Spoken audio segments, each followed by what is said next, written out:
análisis. DTV es federalismo, pluralidad de voces, libertad de expresión. DTV es todo lo que un país en democracia tiene que ser. DTV es tu voz en el Congreso.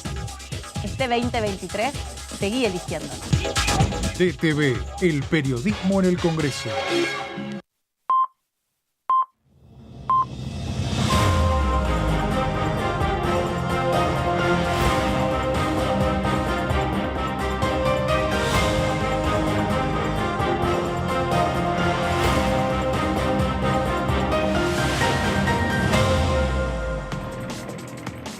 ¿Cómo les va? Ay, bueno, un poco desalineada me va a mí. ¿Todo bien? ¿Cómo? Yo le decía recién fue una semana de mucho trabajo. Le decía, no, pero paren, porque yo les juro que llego más prolija. Hay Pero que poner un después espejo algo ahí. me pasa Hay que poner un que espejo. llego así como desalineada. Bueno, lo importante es llegar. Lo importante llegar es al estar. viernes. Y es estar, y es permanecer. ¿Cómo les va? Permanecer. No, Muy pero bien. mirate cómo ha cambiado el tema del el peinado. ¿Qué tengo que opinar yo, en serio? Bueno, o Opina no. Marco, porque... Vos decime que sí. Bueno, sí, Total. sí, ha cambiado mucho. Pasó una semana, no recuerdo O sea, cómo lo tenías el viernes pasado. No el viernes pasado. O sea, en la vida, en la vida. El trajín. Llegar un viernes. ¿Cómo se llama ese peinada. peinado? Definilo. Media cola. Media cola, mira vos. Media cola. Media cola. Sí. Con Bueno, una media especie cola y de... con entera. aprendiendo. ¿No ves con que una- tengo un broche... un broche que encontré por ahí? que en los, Hoy me vistió, por supuesto. ¿Cómo con- se llamaba en los actos escolares? Ah, la peineta. La La peineta parecido. o el peinetón. Nunca hice dama antigua en los actos escolares. Nunca Ajá. me tocó en suerte ser la dama antigua. Siempre Sí, era pintada con corcho, la negrita que Lo que vendía pasa es que velas. en nuestra Imagínate época- lo que quedaba, ¿no? Sobre todo en la nuestra, no existían teléfonos, la gente no se filmaba y se Ah. permitían los hombres y las mujeres estar desalineados, los chicos, ¿no? Los jóvenes. Porque Porque ahora tengo entendido también. que el estándar es más Vos alto, vas, ¿no? vos vas todo arreglado a buscar al nene en el jardín. parece que- Al colegio decís. No los grandes, los chicos, ¿no? Los chicos Los chicos. se sacan fotos todo el tiempo, están más atentos a esas cosas, ¿no? Ah, Nosotros no sé, no lo había no sé. pensado. nos permitíamos No. estar más desalineados. No, total, yo voy a hablar de te los veía actos nadie. escolares nada Y más. yo andaba en short de fútbol Yo todo el también, día. todo el yo en día, jogging claro. con agujeros en la rodilla, por supuesto. Tenía una abuela, tenía una tía que le gustaba mucho la lentejuela. ¿Sabe usted Mirá, lo que es la sí, lentejuela? sí, claro. Y bordaba todo lo que encontraba a su paso. Así que Entonces, me vivías- ha bordado una cosa hermosa, una Vivías moda, de vedette, una digamos. moda preciosa, con mucho accesorio, el buzo. Cero ¿Entendés? Nada que llamativo, ver. cero llamativo. Cero llamativo, le encanta. Y yo me sentí, imagínate, puro glam, destellos, Claro. brillos, Estabas en diamantes. calle Corrientes todos los días. Por supuesto. Así Bueno, que bueno. así saliste con perfil Claro, para las bueno, cámaras. Con viste, perfil para las a cámaras. veces, por supuesto, a veces uno dice, esto por algo a mí Esa era la época que jugaba. por algo a mí me llamaba, sí. Bueno, vamos a preguntarle a él, no sobre estas cosas, sino sobre la actividad parlamentaria a nuestro próximo invitado, si ustedes están de Por acuerdo, supuesto. ¿no? Me Claro, parece bien. vamos.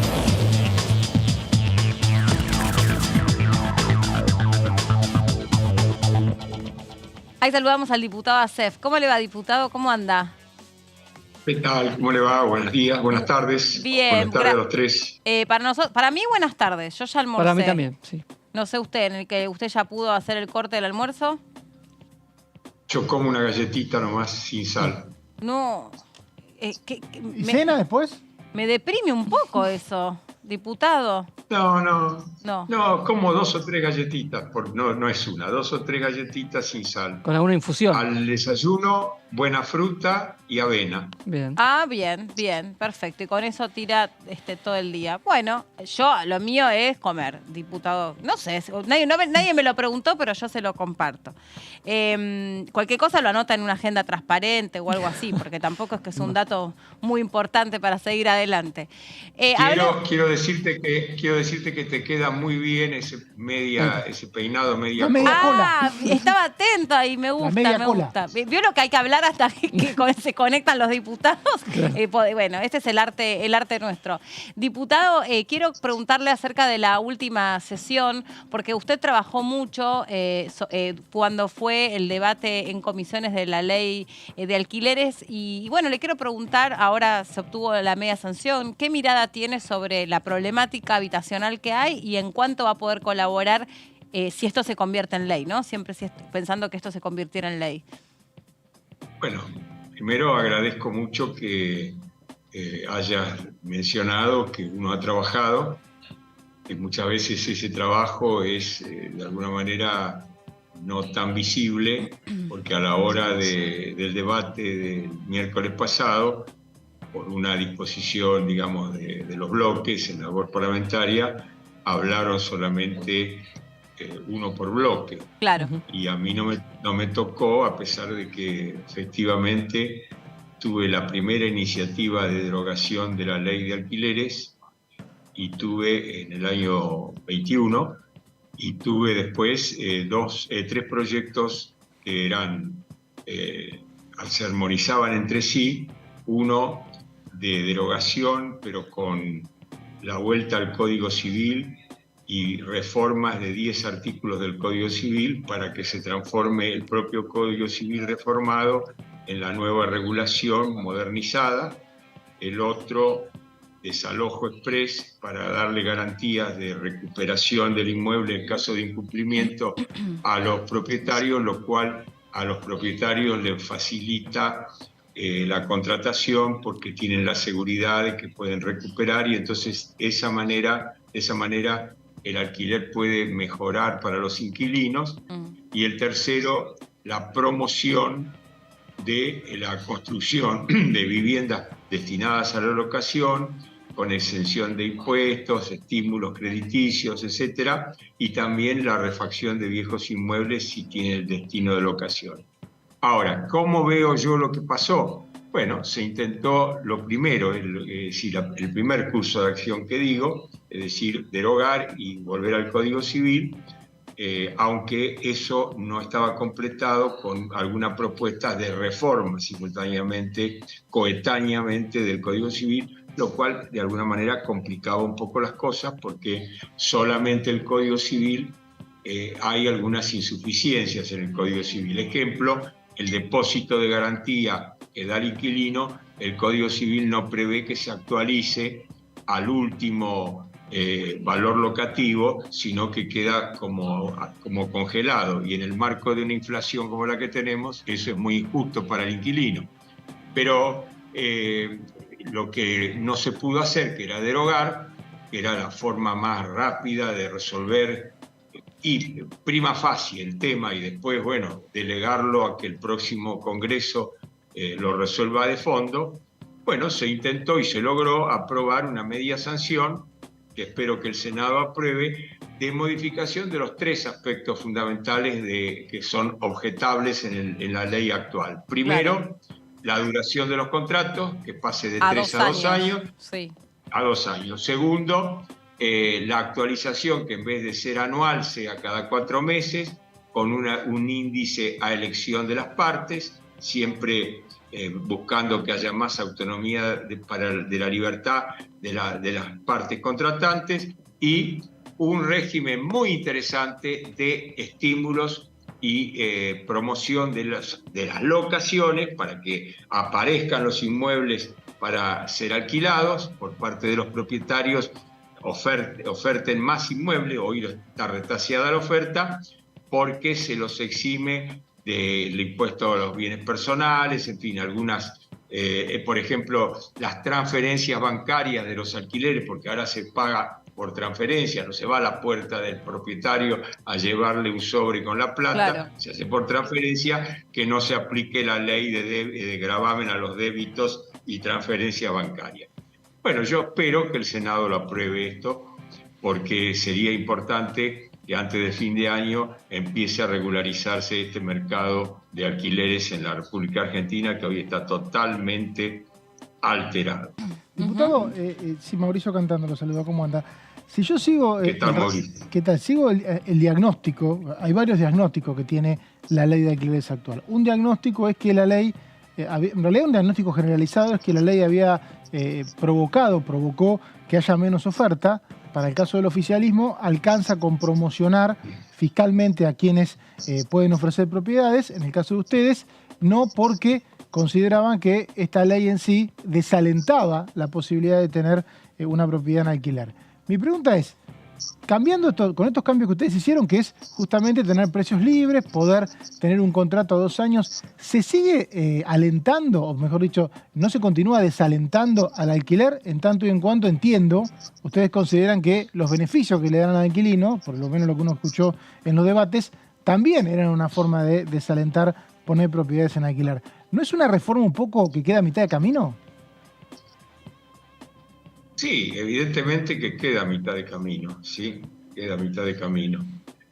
No termina de alentar, no termina de resolver el problema, pero se acerca, se encamina hacia lo que podría llegar a ser la solución, removiendo los 2 aspectos fundamentales que estaban hoy alterando definitivamente el mercado inmobiliario de alquileres. El tema de la duración del contrato y el tema del ajuste anual. Esos 2 temas removidos ya ayudan a encaminar el asunto. Ahora, de todas maneras, es muy difícil restaurar la confiabilidad de la parte propietaria. Quiero aclarar esto para desmistificar algo que me parece muy importante. Acá no se trata de grandes corporaciones, acá se trata 80% de los propietarios son jubilados que cuando la Argentina estaba un poquito más floreciente que hoy y estuvo en algunos periodos con la posibilidad de que haya ahorro y el ahorro se transformó en inversión y esa inversión la hicieron en ladrillos pensando que iban a completar sus ingresos a la hora de jubilarse, ¿cierto?, con un par de alquileres. Y eso es lo que está en juego, no está en juego otra cosa que la clase media ahorrista, que hizo esto con su trabajo. Entonces es más que legítimo. Y es más que legítimo que tratemos de darle el amparo y la protección, pero paralelamente pensamos en los inquilinos, sobre todo los jóvenes que necesitan acceder a la propiedad. Bueno, pues para ellos, lo que decimos nosotros es que si hay confianza de los propietarios, van a entrar a ofertar de nuevo los inmuebles. Y va a bajar naturalmente el precio. Me podrás decir, es una utopía, es una expresión voluntarista suya. No, es un poco aplicar la experiencia y lo que son las llamadas reglas del mercado, que muchas veces el oficialismo lamentablemente descree totalmente de que existan esas reglas del mercado. Y la verdad es que existen las reglas del mercado, aunque no estén sancionadas por el Congreso, existen. Y cuando vos decís, Mauricio, y termino, que el diagnóstico, está el diagnóstico, claro que está, pero también está la realidad que ya ha confirmado el diagnóstico, que el mercado no funciona. Se ha retirado más del 70% de la oferta de inmuebles en alquiler. Hoy, en la ciudad de Buenos Aires, según la estadística fidedigna que tenemos, son nada más que 900 departamentos ofrecidos en alquiler. Y la inmensidad de esta ciudad, 900 nada más, quiere decir que hay una crisis realmente muy grande que está afectando a esta altura a propietarios y a inquilinos. A inquilinos y a propietarios. Diputado, no es a un solo sector que afecta. Diputado, ¿cómo le va? Marco Giorgetti. Y esta retirada de la oferta, ¿usted cree que va a volver si vuelven las reglas del mercado o como una parte del oficialismo que ya presentó iniciativas e incluso lo propuso tratarlo el último miércoles? También hay que ver qué pasa y qué sucede con esta oferta de alquileres temporarios que se ofrecen y recaudan en dólares, que también están influyendo en el mercado inmobiliario. Bueno, lo que pasa es que ante una mala ley, una pésima ley como la que tenemos, se abren las compuertas para que se dolarice de hecho el mercado, que haya una escapatoria vía el alquiler temporario, es decir, son las salidas, como drena el sistema hacia salidas no legales, porque muchas veces pasa eso. Hacemos una ley, creemos que con esa ley hemos encorsetado el tema, lo hemos regulado y ahora las partes se van a tener que atener a la ley. Y las partes finalmente lo que hacen es dejar la ley de un lado y se transforma el mercado en ilegal. Bueno, eso es lo que no puede ser. La Argentina ilegal no puede ser. La Argentina tiene que ser legal y para eso la ley tiene que ser sabia, tiene que respetar la realidad. No puede la ley, sí, tratar de mejorar la realidad, eso sí, pero no alejarse de la realidad, reñir con la realidad. Hay una diferencia entre tratar de transformar la realidad y la de pelearse con la realidad. Claro. Bueno, yo me quiero acomodar a la realidad y transformarla, y no pelear a la realidad, porque la pelea contra la realidad siempre la vamos a perder.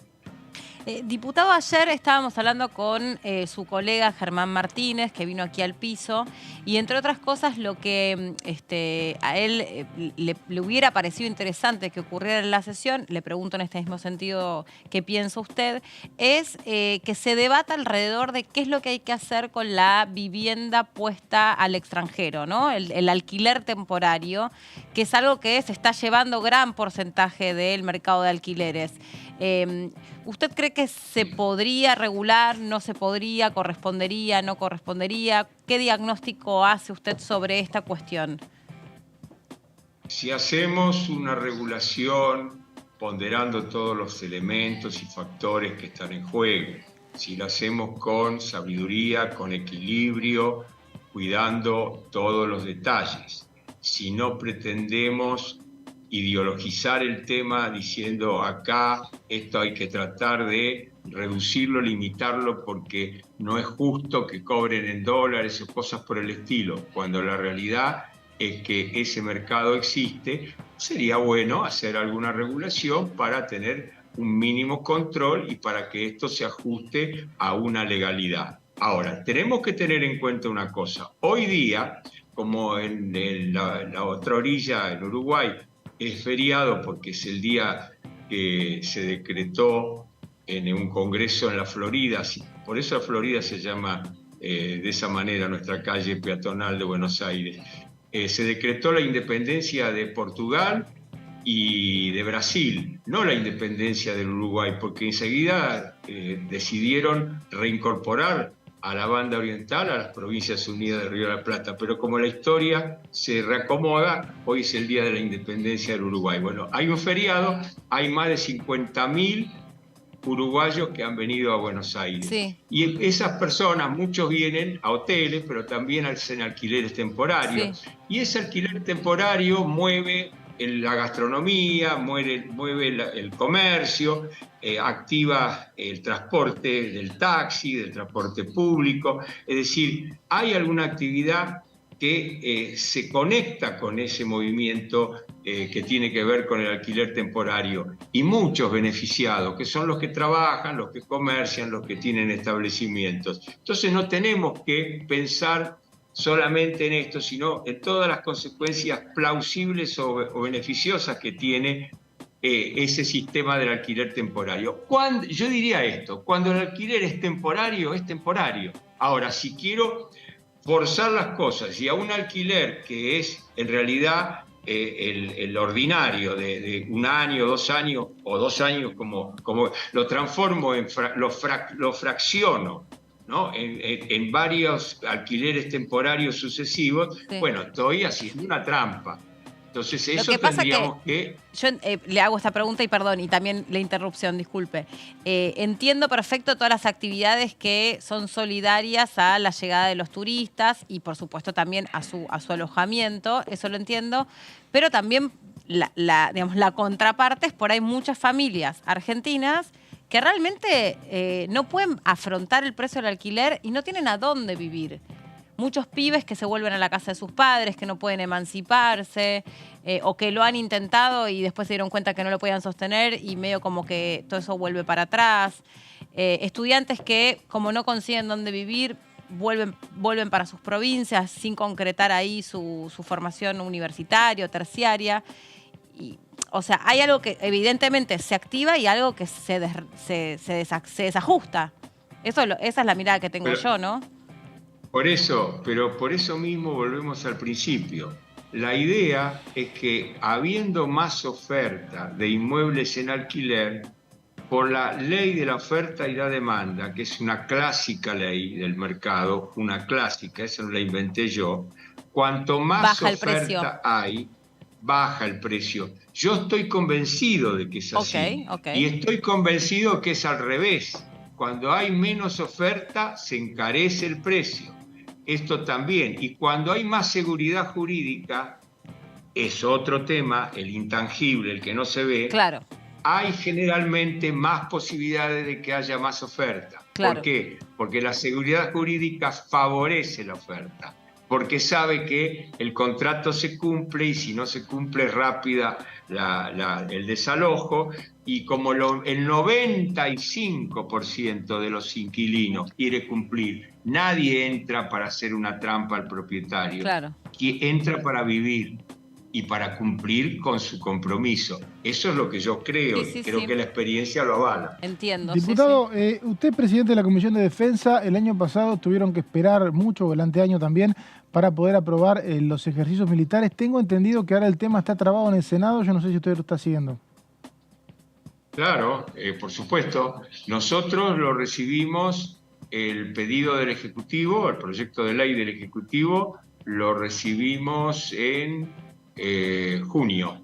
Y el mismo mes de junio, creo que a los 10, 15 días ya lo estábamos aprobando y lo giramos al Senado.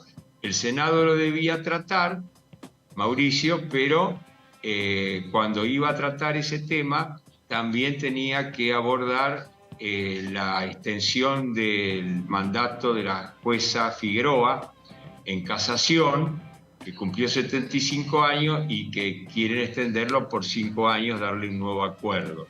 Y como esa cuestión no está conformada por la oposición y algunos senadores incluso del oficialismo que disienten con la mayoría de sus pares, la sesión fracasó y por eso fracasó que se sancione la ¿Qué implica, ley diputado, que qué autoriza? implica que no estén aprobados los ensayos militares? Y implica todas las consecuencias negativas de que los ejercicios militares sirven para interactuar con las fuerzas de la región, sirven para que mutuamente conozcamos los avances tecnológicos que hay en los equipamientos, sirve para la camaradería militar, sirve para perfeccionarse profesionalmente, sirve para que tengamos cada vez mejor defensa dentro de la precariedad de medios que hoy hay, sirve porque todo el mundo lo hace. Entonces ahí aplico empíricamente lo siguiente: si todo el mundo hace ejercicios, ¿por qué la Argentina no los va a hacer si siempre además los hizo? Entonces perjudica en todo sentido, perjudican todos. Mire, yo tengo ahora estos días, creo la semana que viene, una jornada acá en la Cámara sobre diplomacia parlamentaria, que es muy importante y le vamos a dar una gran significación. Van a venir estudiantes de la Universidad de Buenos Aires, pero que son la particularidad que son estudiantes que son hijos de los embajadores extranjeros destinados en la Argentina. Es decir, una cosa muy interesante. Bueno, así como hay diplomacia parlamentaria, hay diplomacia militar. Y alguna vez lo dijo Agustín Rossi, me acuerdo en una interpelación o no, en alguna ocasión, dijo: lo que no pudo resolver la política, las relaciones diplomáticas, los ministerios de Relaciones Exteriores, muchas veces las Fuerzas Armadas de la región la resuelven entre sí en la frontera y hay una diplomacia militar que funciona. Entonces, eso es lo que me parece que hay que tener muchas veces como significante para estos ejercicios. No es un despliegue de gastos ni nada, es simplemente, en vez de hacer un ejercicio simulado o un ejercicio autónomo, hacerlo integrado con las fuerzas regionales. Y además eso ayuda a la paz regional, que es otro de los objetivos que debemos siempre reafirmar y consolidar, ¿no? Diputado, siguiendo con la agenda global, aprovechando que es parte de la Comisión de Relaciones Exteriores, ayer se conoció el comunicado, anuncio del BRICS de que Argentina podría formar parte a partir de enero del año que viene. Y esto obviamente se inserta en el marco de la campaña electoral un poco, también en las diferencias entre los espacios políticos. Hay un sector que incluso dice que esto debe pasar por el Congreso, debe incluir la opinión de todos los espacios políticos. ¿Usted qué opina sobre el BRICS, el posible ingreso de Argentina y el rol que tiene que tener el Congreso en este tema? Yo me inclino que el Congreso tendría que tener una participación, sin duda, porque en el fondo estamos hablando de un tratado que nos integra a otros países, así como tuvo que pasar por el Congreso cuando nos integramos al Mercosur. Ahora, más allá de la cuestión formal, yo tengo una visión quizás un poco más específica sobre el tema que la que así rápidamente se expresó de parte de nuestro espacio, ¿no? El espacio de Juntos por el Cambio. Yo creo que el comercio con China, el comercio con la India, el comercio con Brasil, que son en definitiva nuestros primeros socios comerciales, los tres, son los tres primeros, no debería ser minimizado como un tema relevante a la hora de analizar la integración argentina a los BRICS. Porque además me parece que hay que separar lo comercial de lo político. Pero también es cierto que los BRICS, en sus declaraciones, sobre todo las que han sacado ayer en Johannesburgo, en Sudáfrica, donde hicieron la declaración final, hablan un poco más allá de lo comercial y de lo económico y plantean alguna alianza geopolítica del sur global, como le dicen, de buscar la desdolarización de la economía mundial, etcétera. Bueno, que son cuestiones de mucha densidad, de mucha entidad, de mucha dimensión. Mire, el otro día, si tengo un minuto, el otro día me acordaba que murió mi colega, mi ex colega Díaz Roy, un diputado peronista formoseño, que era un caballerazo, y una vez hablando de la base china, en relaciones exteriores, en el año 12 o 13. Año 14, recuerdo el debate. Año 14, cuando se trató acá en el Congreso, yo hablé en la Comisión de Relaciones Exteriores e hice un análisis geopolítico del tema. Y Díaz Roy dijo, momentito, yo no estoy de acuerdo con ASEF, pero quiero decir que ASEF está haciendo un planteo geopolítico digno de que lo analicemos. Es decir... La frase textual de Díaz Roy fue: le agradezco haber elevado el nivel del debate, me acuerdo. Bueno, te agradezco a vos, Mauricio, te agradezco a vos porque estás haciendo una mención que a mí me gratifica mucho lo que estás diciendo, porque estás recordando algo que yo a lo mejor hasta por pudor no lo podía decir. Claro. Pero creo que acá hay que debatir la geopolítica argentina de cara al mundo. Y que no es un asunto simplista, es un asunto muy, muy importante, porque me parece que lo estamos orillando demasiado, que los problemas tan graves que tenemos nos hacen desubicar de que acá hay un mundo y nosotros estamos cada vez más descolgados de él. Eso me parece. Y por eso ahora que aparecemos como invitados a participar en esto, no es tan, no hay que tomarlo a la ligera. Hay que analizarlo bien, con mucho cuidado, y el sí tiene que ser cuidadoso y el no también. Ajá. Diputado Asef, le queremos agradecer mucho este contacto con nosotros, fue muy amable y le deseamos que tenga un lindo fin de semana. Muchas gracias a ustedes y buenas tardes y igualmente. Chao, buenas tardes, hasta luego. Muy bien, ahí estaba entonces el diputado Asef hablando de varios temas y sí, damos fe que es uno de los diputados que más ha trabajado alrededor de la problemática de los alquileres, o sea, ha participado muchísimo en las comisiones, presentado proyectos, colaboró también con la participación de distintos actores en la comisión, porque fue nosotros le decimos siempre, una de las leyes con más pluralidad de voces, ¿no? En lo que fue... Lo cual hace la complejidad, ¿no? Y porque sí, si vino todo el mundo y exacto, costaba un sí, buen consenso, punto. quizá es un tema complejo. Y quizá haya que revisar tengas qué dudas. temas se regulan en el futuro en función de estudiar bien qué tema se regula para que la regulación después no termine siendo un tema de debate en sí mismo, que es lo que pasó acá. Y sí, sí. Bueno, de hecho hemos visto desde académicos, ¿no? Que desde esa perspectiva trataban de aportar o de echar luz a la problemática del déficit habitacional, porque más allá de toda cuestión, acá lo cierto es que es muy difícil comprar una casa y alquilar una casa. Hay muchas familias, alrededor de 4 millones de personas que no tienen hoy acceso a la vivienda. Eso es de base. Seguramente esto se haya complicado desde hace 2 años que se viene debatiendo esto y escuchando. Ese número seguramente se haya engrosado.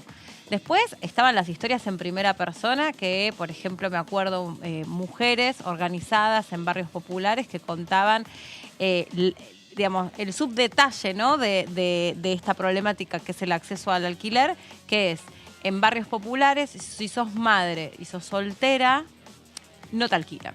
Esto era la realidad de muchas mujeres, por ejemplo, del barrio 31, de la 1-11-14, que vinieron acá a contar sus historias de vida, que por ahí tenían una entrada, claro, informal, pero la tenían, contaban que tenían un trabajo, que podían cubrir el gasto de alquiler, que no querían que nadie les regalase nada, pero iban a alquilar y el dueño de esa propiedad o el que alquilaba a veces ni siquiera una propiedad, a veces una parte de la propiedad, una habitación, decía, madre soltera con hijos, no. Hubo también el caso de mujeres que, ¿se acuerdan? Para ese entonces se tomaron algunas casas en algunos barrios populares porque, de nuevo, o sea, ellas decían, sabemos que estamos haciendo algo que es ilegal, pero un poco no tenemos otra opción. Y así hemos escuchado, bueno, inmobiliarios, la Cámara de Martilleros, la Cámara de Inmobiliarios de una provincia, de la otra. ¿Se acuerdan que veíamos la lista y era de San Luis tanto, de Tierra del Fuego tal otro, de Río Negro tal otro? Lo que decía otro. recién el diputado, lo escuché de varios que votaron a favor de la ley de alquileres y que ahora estaban pidiendo algún cambio. El diagnóstico quizás fue acotado. Hay que tener mucho cuidado cuando empezás a regular algo que nunca se reguló, porque si el diagnóstico es acotado, terminás regulando de más, de menos, o no es precisa la regulación.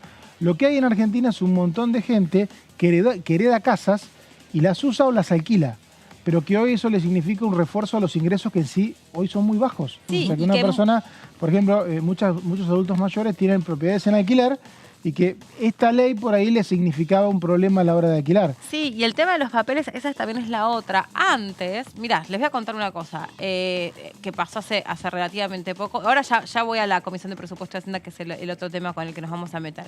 Antes no era tan dogmático el tema de los papeles. Hace Era un muchos alquiler, años. un contrato claro, en blanco. un montón de cosas. En un contrato, en un acuerdo, en una casa que por ahí, murió la tía, murió el tío. ¿A quién se la dejamos? No, se la dejamos al sobrino, no sé cuánto. Pepito paga, no entraba tiene... en la casa y después si esa casa, pero lo he visto en millón de situaciones de cobertura de los móviles, ¿viste? No, la casa está tomada. Y el tipo salía y decía, no tomé la casa. Lo que pasa es que nunca hizo una escritura, nunca firmamos un papel. Esto era recontra habitual. Ni que hablar en situaciones de colegios, que también los hay. Que también los toman. También los toman. Terrenos por ahí que eran del gobierno de la ciudad o de la ciudad de Buenos Aires, que fueron ganados, que fueron... Bueno, sí, quédate con este terreno, obvio. ¿Cuánto te pago? Y pagame tanto y mejor... Con el correr de los años y de las modificaciones a los códigos comerciales, civiles y comerciales y qué sé yo, bueno, ahí se fue a revisar cuál era y cómo estaba ocupada la ciudad de Buenos Aires, cómo estaban urbanizados los barrios, cómo eran los códigos, etcétera, etcétera, etcétera. Y ahí llegamos después a un contexto donde que para mí, más allá de la ley, si es buena o es mala, no la voy a juzgar, se llega a una situación donde hoy alquilar es un drama. Y algo que dice Gervasio Muñoz, que es uno de las cámaras que representan a los inquilinos, es, no sé cuándo se va a ocupar de esto el Senado, el asunto es que ya con la ley toqueteada, con el debate acá en la Cámara de Diputados, si vos tenés la posibilidad de ver qué haces con la propiedad sobre si la alquilás o no la alquilás, no la alquilás. No la alquilás. Esta demora, por eso te digo, me parece que debieron haber tomado decisiones más drásticas, o no tocar la ley o tocarla toda. Esto me parece que es peligroso Porque es un escenario complicado. Si el diagnóstico que yo avalo, ese diagnóstico puede ser cierto, digamos, no me consta, pero puede ser cierto que los derechos nuevos que tienen los inquilinos desalientan al propietario a tener una propiedad en alquiler. Eso puede, si eso es así, va a seguir pasando porque esos derechos están. Sí, que por un lado, a ver, hay algo que decía ayer Germán Martínez, que es verdad, por un lado hay conglomerados de empresarios que compran edificios, que están especulando con esto, y después tenés a el tipo que vive de la renta. También es así. Así como hay una población que es de lo más variada, que es la población que alquila, no es lo mismo el que alquila un monoambiente que alquila 2 ambientes, que eso salió hace poco en una encuesta que hizo la Cámara Inmobiliaria, que reúne a los inmobiliarios, donde casi que se segmentó cómo están repartidas las unidades y que generalmente los que están en monoambientes son... No es ninguna novedad, pero son menores de 30 años. Jóvenes estudiantes. Jóvenes estudiantes menores de 30 años. Después tenés otro segmento que son los que ya tienen a los chicos escolarizados o han agrandado sus familias. O sea, ya tienen No te una base, alcanza un arraigo Sí. en el barrio y no es lo mismo para ese tipo. No te puedes mudar, no es tan fácil. Claro, porque mudarte es trastocar el colegio al que van a Sí, tus claro. hijos, buscar otra vacante o recorrerte toda la ciudad para seguir llevándolos a la misma escuela. De estas historias hay un montón. Y lo que sí es cierto es que hoy hay bajo nivel de morosidad. La gente hace lo que puede por pagar su alquiler. O sea, lo que menos alguien quiere es dejar de pagar el alquiler. Pero en el medio es realmente...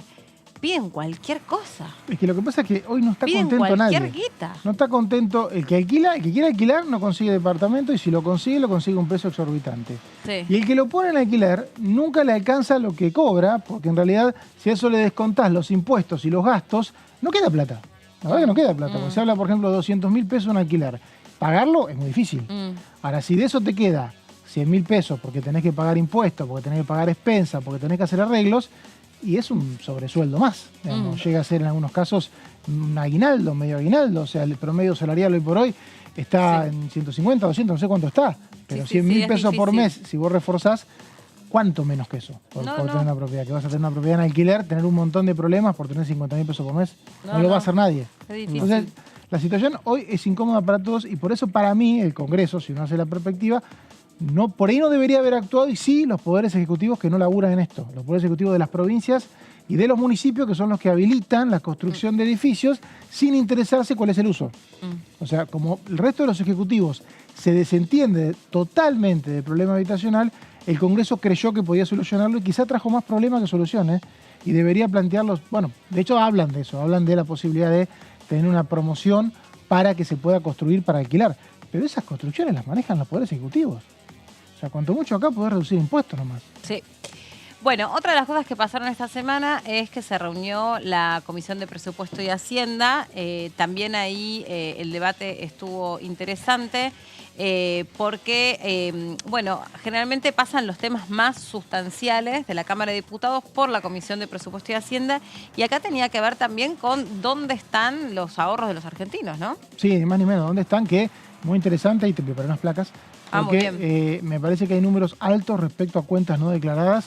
Y si este blanqueo sale, puede llegar a ser un ingreso de dinero muy importante. Habló la diputada Germana Figueroa Casas, la escuchamos. No me parece que el Ejecutivo pueda decidir perdonar o no deuda o bajar en materia tributaria, eso no se puede hacer.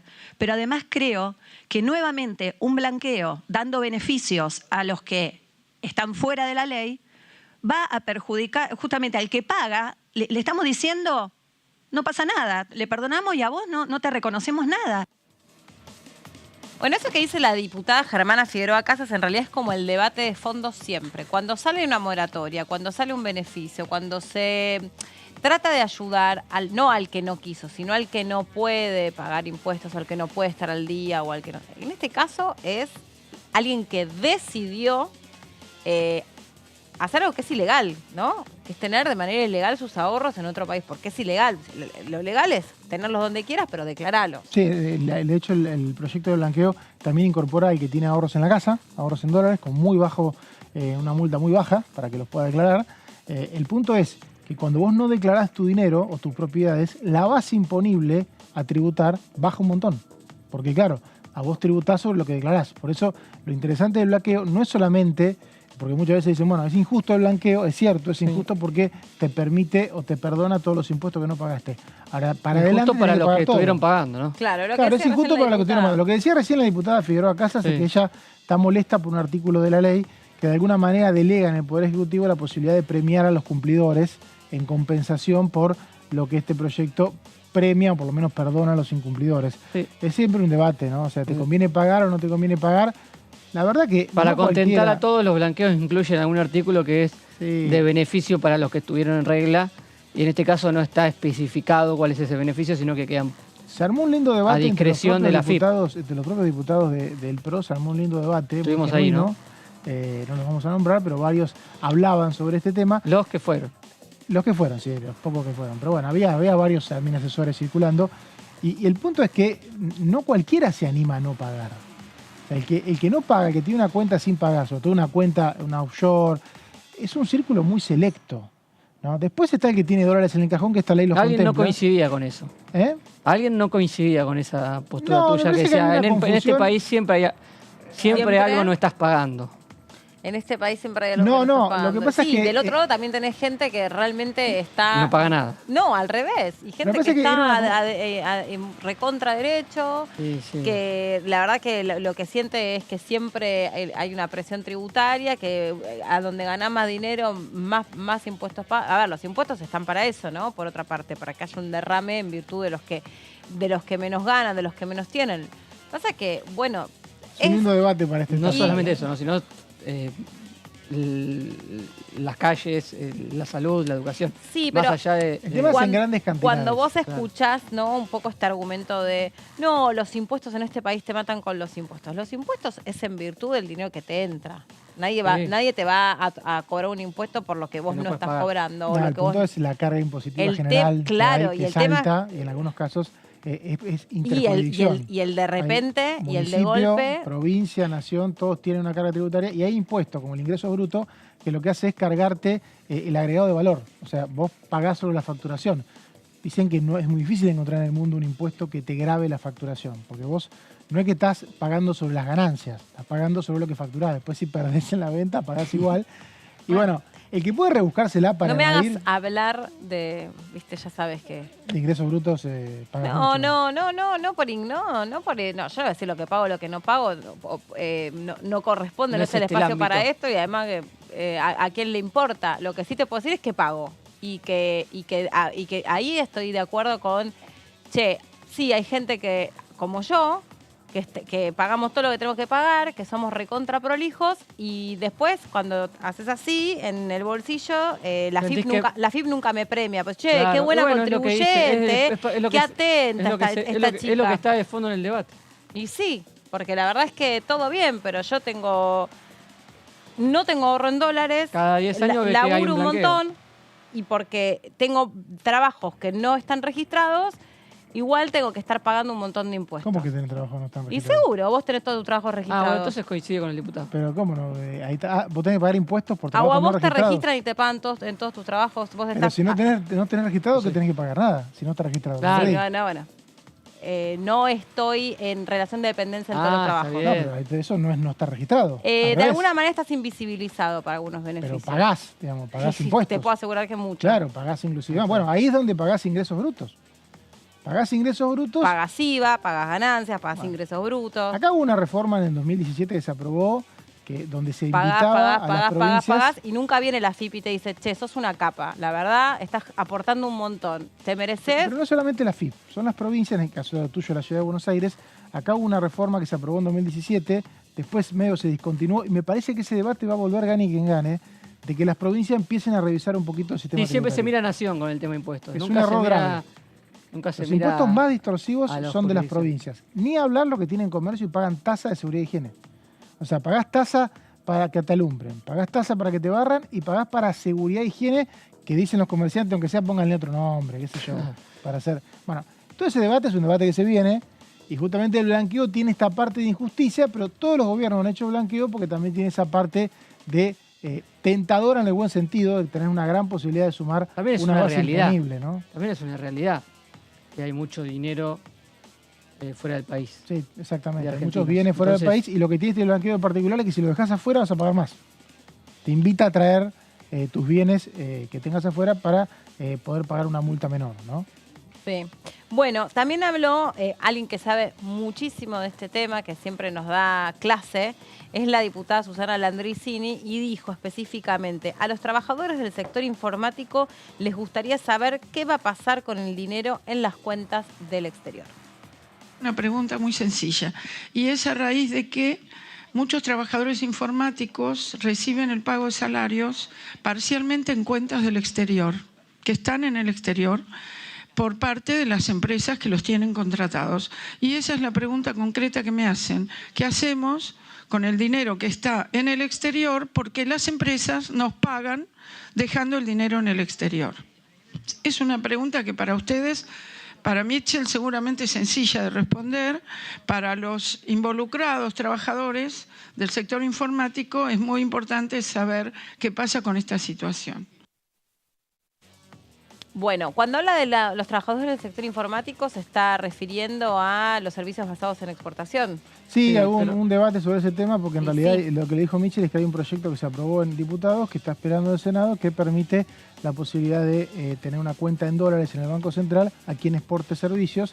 Eso es un problema, porque es una gran fuente de ingresos y también de dólares que el país está perdiendo, porque lo que te conviene es justamente tener acceso a los dólares y venderlo en un mercado paralelo.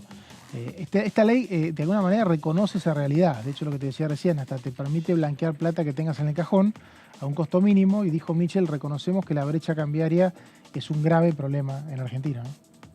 Y también vamos a compartir la palabra del diputado Carlos Heller, a donde habló sobre la posibilidad que representa este proyecto de ley para poder generar intercambio de información, entre otros, con el gobierno de los Estados Unidos, con los bancos de los Estados Unidos. Miren. Yo no tengo fechas de convocatoria de sesión, y eso no, digamos, lo resuelven las autoridades de la Cámara, en todo caso en conversaciones con las autoridades de los bloques. Lo que sí vamos a hacer la semana que viene, una nueva reunión de la Comisión de Presupuestos. Previamente hay una reunión que se va a citar de la Comisión de Presupuestos y de la Comisión de Educación para volver a tratar el tema de universidades, y a continuación vamos a realizar una nueva reunión para tratar este tema de la exteriorización de ahorros, a fin de resolver cualquier cuestión, digamos, legal o reglamentaria respecto a su tratamiento. ¿Qué representa? Bueno, representa lisa y llanamente la posibilidad de que en el marco de los distintos convenios de intercambio de información que se han venido realizando, y sobre todo el intercambio de información con los Estados Unidos, la Argentina va a estar en condiciones de identificar y perseguir judicialmente a evasores que tienen dineros, en este caso concreto referido a Estados Unidos, pero la ley está referida en general a dinero que no está en la Argentina y que no ha sido declarado. Incluso podría estar en la Argentina, porque está incluida esa posibilidad.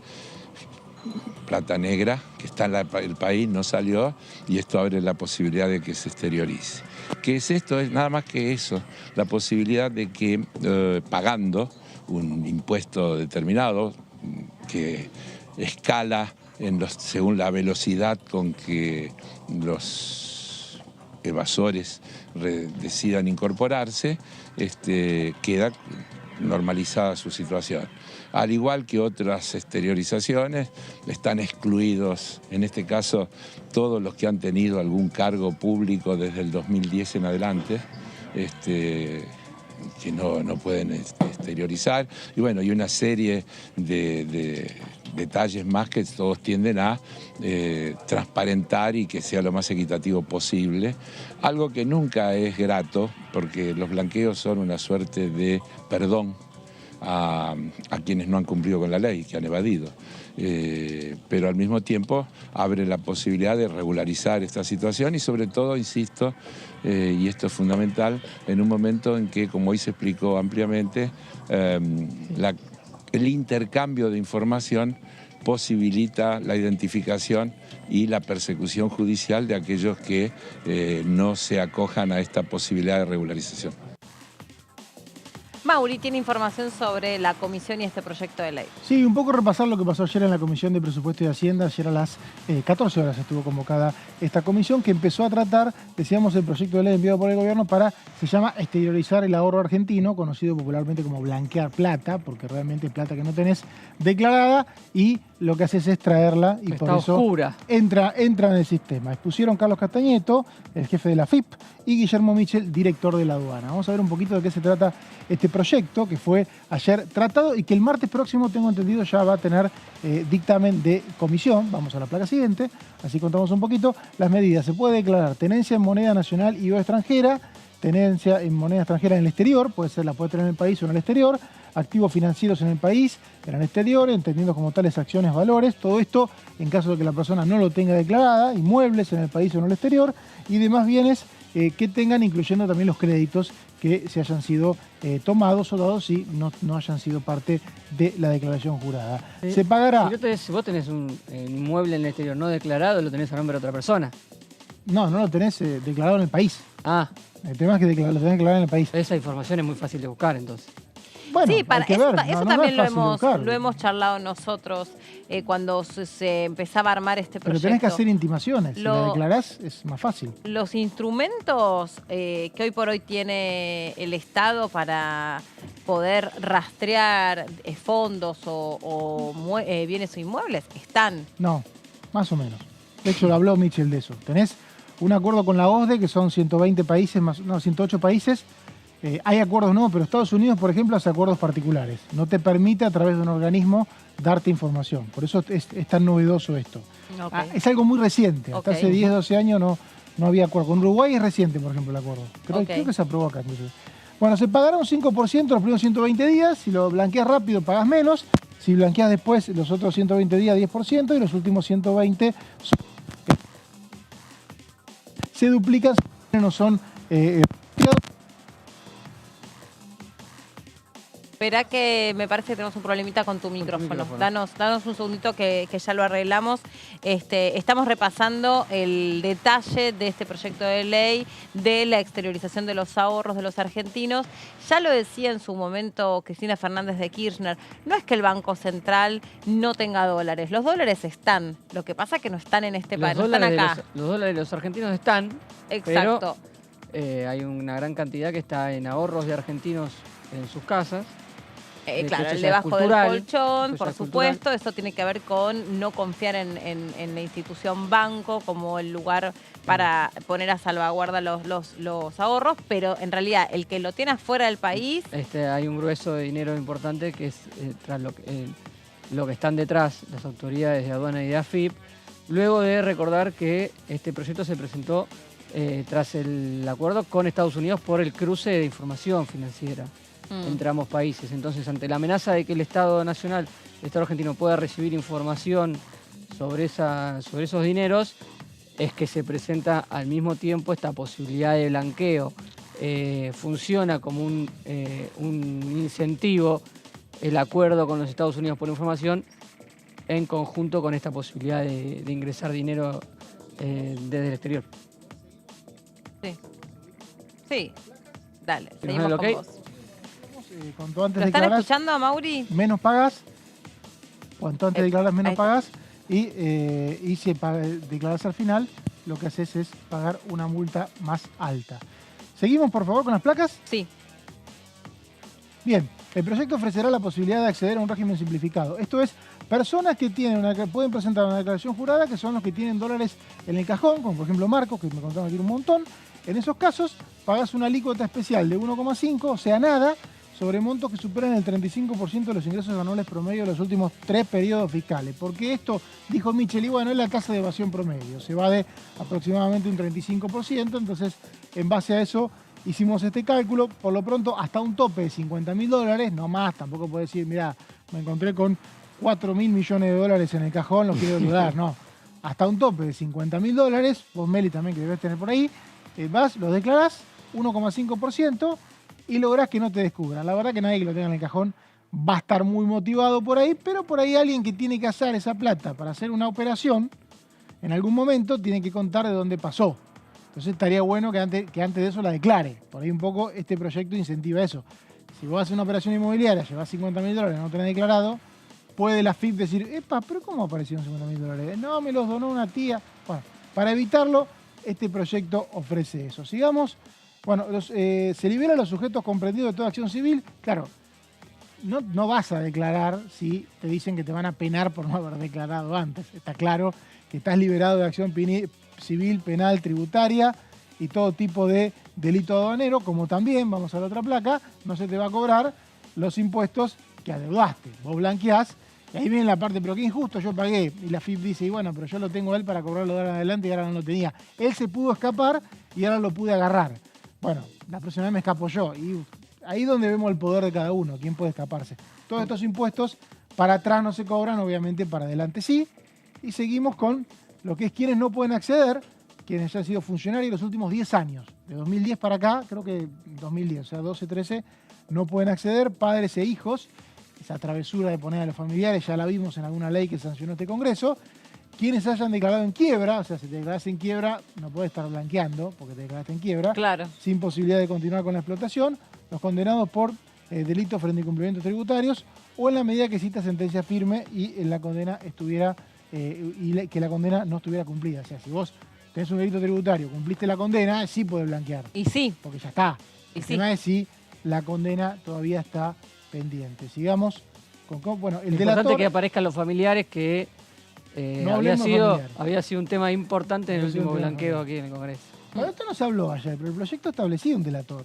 Sí. La Ah, verdad que no se cierto. habló, es un buchón que va a tener una recompensa. Por ejemplo, yo me entero de la En plata el barrio que le tiene dicen mucho. Meli, y una recompensa que no podrá superar un 20% de recaudado, un 5% de los bienes o el monto que resulte inferior entre ambos. Pero claro, las penas son muy grandes si vos decís algo y eso de algo no aparece. Tenés que estar Entonces- casi que tenés que tener secuestrada a la persona, digo, con todo respeto al quien redactó esto, pero No, es demasiado margen de error. Porque sí, te la tenés que jugar. Te la tenés que jugar bien. Mirá si justo Marcos se entera, yo lo delaté y se la da a la prima. No, yo creo que esto también apunta no a que aparezca el monto en sí, sino a que tengas la documentación. Esto es como cualquier Divorcios. recompensa. Escuché ahí los que hicieron esto y dicen que en Estaban Estados empezando un Unidos divorcio. funciona y los divorcios espectacular. Mirá, cobran- Porque para siempre mí- una de las partes heridas. siempre el herido o la herida dice, ay, yo Para sé que mí, tiene plata. más está pensado, no, porque en general lo que sucede muchas veces es al revés. Es víctimas de estas situaciones, se llama infidelidad financiera.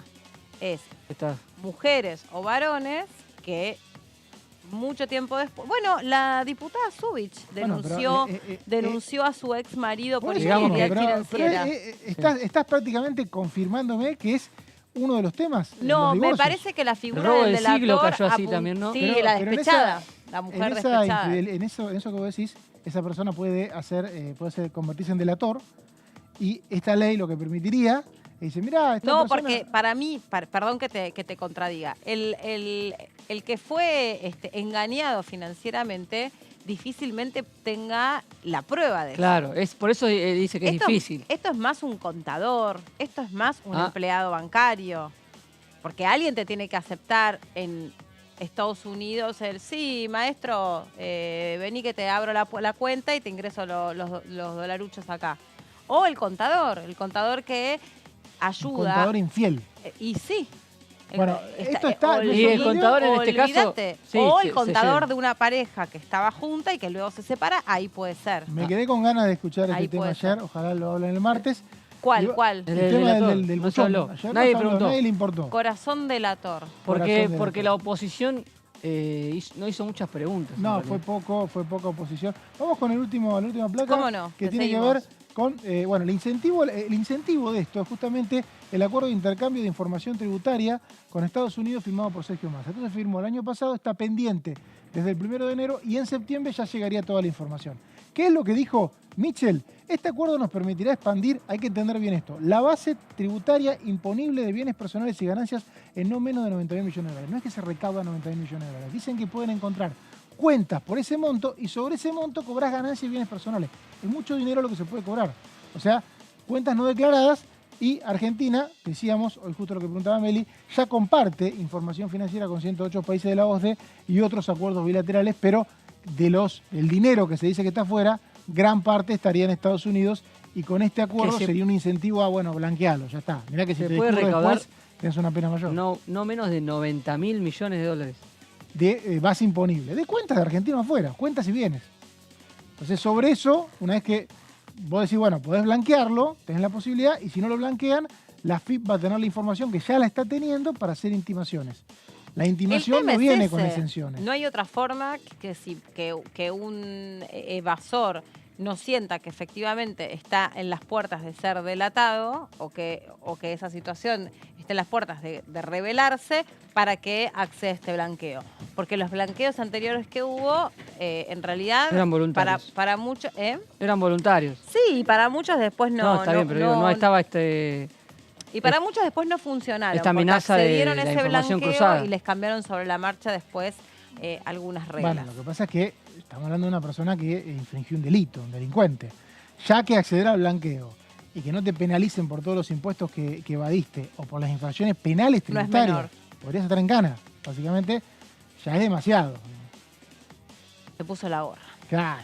Vamos a una que pausa. se debatió eso ya. Ya venimos.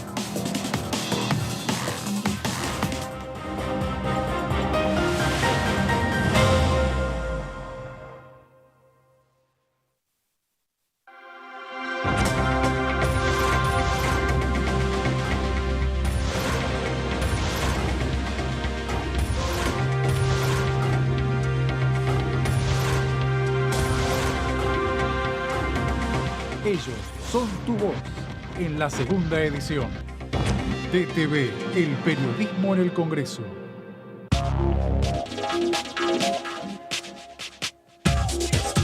DTV es información, diálogo, análisis.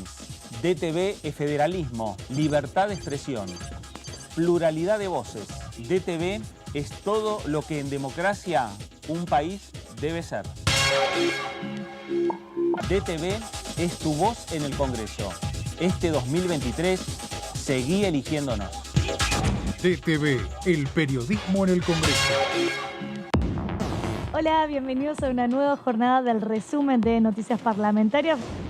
Tema del consenso que tiene que haber en un Congreso que se maneja con minorías. Y justamente de las leyes que estamos hablando, las leyes sociales, son leyes que llegaron al recinto con enorme consenso y que, bueno, se traduce en las votaciones. DTV, el resumen, de lunes a viernes. Este es el gasoducto Presidente Néstor Kirchner. Una obra de escala mundial realizada en tiempo récord, que unirá la energía de Vaca Muerta con todo el país. Innovaciones, tecnología, cientos de kilómetros de acero y miles de trabajadoras y trabajadores. Esta megaestructura alimentará la llama del país, uniéndonos con nuestros seres queridos, acelerando la economía, ahorrando divisas, con desarrollo, con federalismo, con soberanía y orgullo. Gasoducto Presidente Néstor Kirchner. Mueve energía, mueve al país.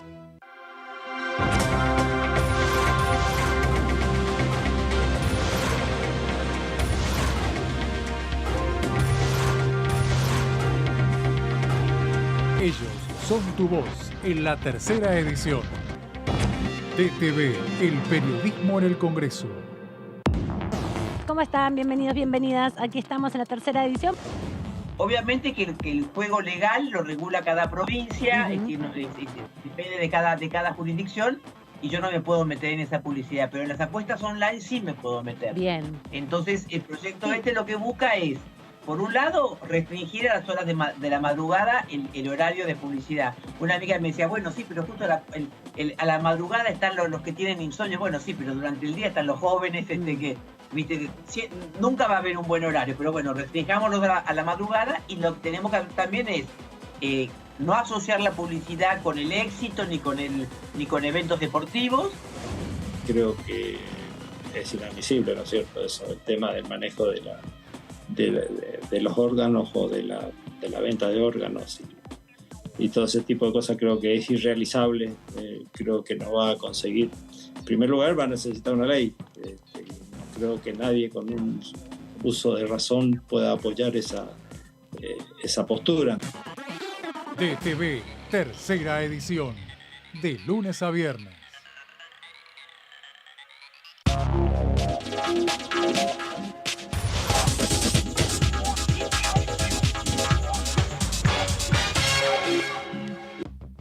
Alcanzamos el Producto Bruto Interno más alto de los últimos 5 años, con un crecimiento del 5% en 2022. Y detrás de ese dato, seguimos creando empleo en cada rincón de la Argentina.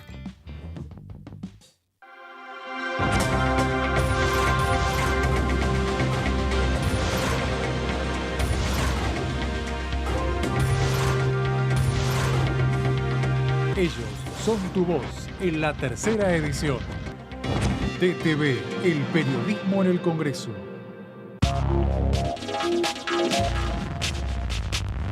DTV es diálogo, análisis, información. DTV es pluralidad de voces, federalismo, libertad de expresión. DTV es todo lo que un país en democracia tiene que ser.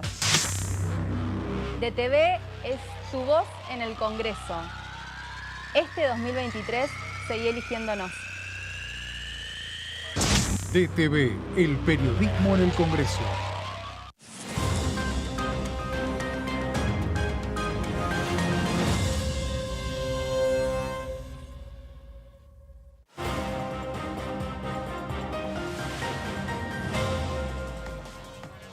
De regreso, después de la pausa, vamos a repasar la actividad que se viene para la semana que viene. Hay algunas comisiones ya previstas.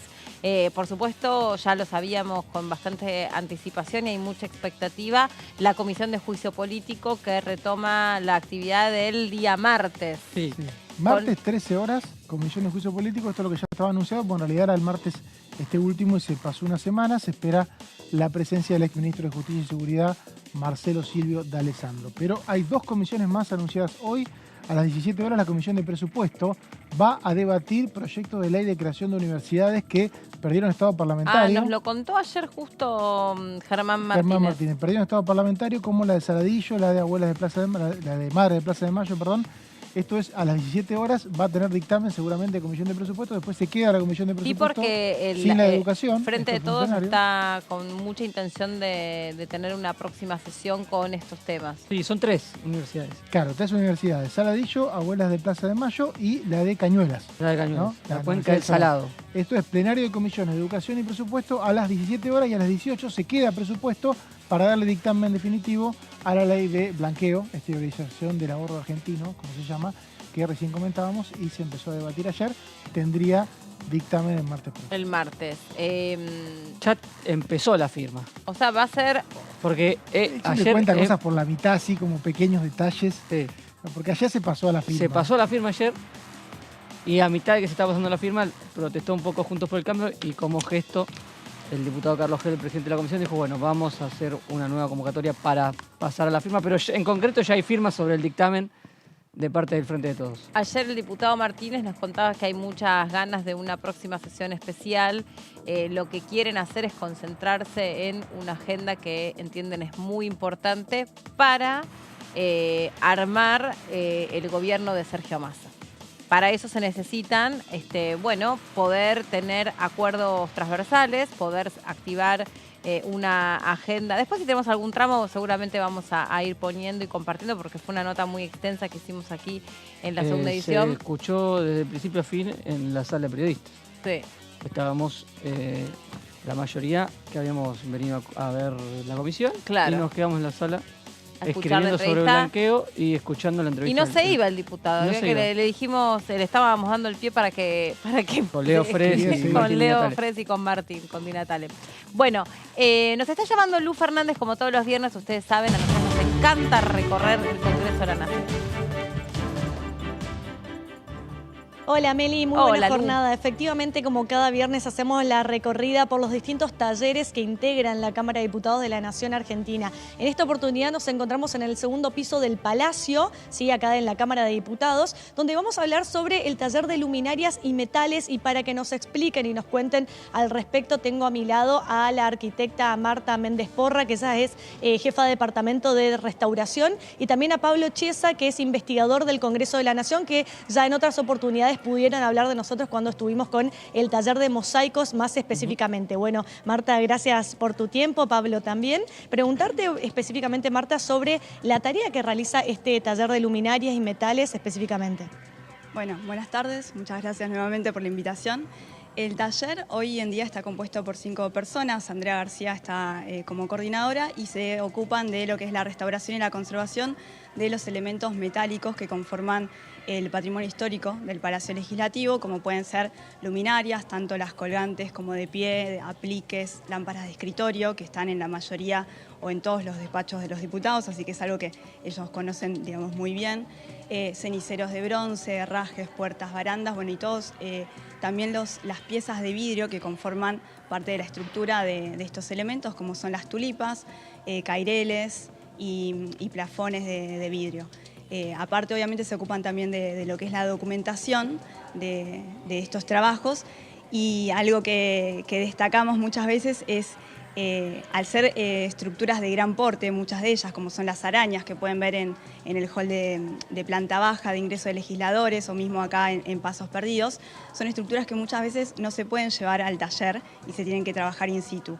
Y ahí es donde entra un poco en juego lo que nosotros llamamos el trabajo ninja, que tiene que ver con ser muy expeditivos, tratar de mantener como cierto orden y discreción, si se quiere, con los ruidos y demás, que dependiendo del trabajo a veces se complica mucho, pero tenemos que entender que se trata, como hablamos en otros programas, de un edificio vivo, que quiere decir que está lleno, digamos, de gente, de actividad a diario, y tenemos que respetar esos tiempos. No podemos cortar la circulación, por ejemplo, ni hacer ruido cerca de oficinas y demás. Entonces, eso es algo que no solo es de este taller, sino en general, pero bueno, acá entra en juego que son estructuras que no siempre podemos desmontar y llevar al taller, entonces tenemos que poner en práctica, digamos, todo eso.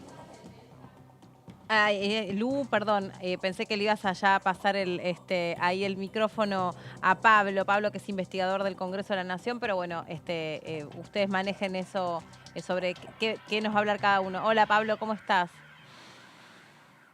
Hola, ¿cómo están? Buenas tardes. Bien. Bueno, dentro de la variedad de materialidades que tenemos en el Palacio, bueno, hoy estamos hablando de metales, y podemos agrupar o mencionar 3 grandes grupos de metales dentro del Palacio. Desde, digamos, elementos simbólicos del edificio, que es la cúpula, que está hecha en una fina plancha de cobre, con una estructura metálica, también lo que son las cubiertas, parte de la estructura también que es metálica del edificio, las columnas de fundición que vemos en los patios. Después otra parte que son las puertas, las luminarias, que tienen, digamos, un carácter funcional y ornamental, y después otro grupo que vendría a ser toda la parte artística, que son las esculturas, dentro de la cual tenemos la cuadriga, las cariátides que vemos en las puertas de acceso, los copones ornamentales, y bueno, y el taller, dentro de su función, está justamente lo que es la conservación y restauración de estas piezas, ¿no? Esto que les voy a preguntar lo que es dentro de lo que es la... o sea, obviamente van a disculparme porque les voy a, para sus oídos debe ser una completa burrada. ¿Es toda una restauración o en algún caso también hay una réplica, hay una reconstrucción con, digamos, un poco el trabajo que hacen digamos, de los archivos que haya de imágenes con los elementos que se pueda y se hacen réplicas de los originales?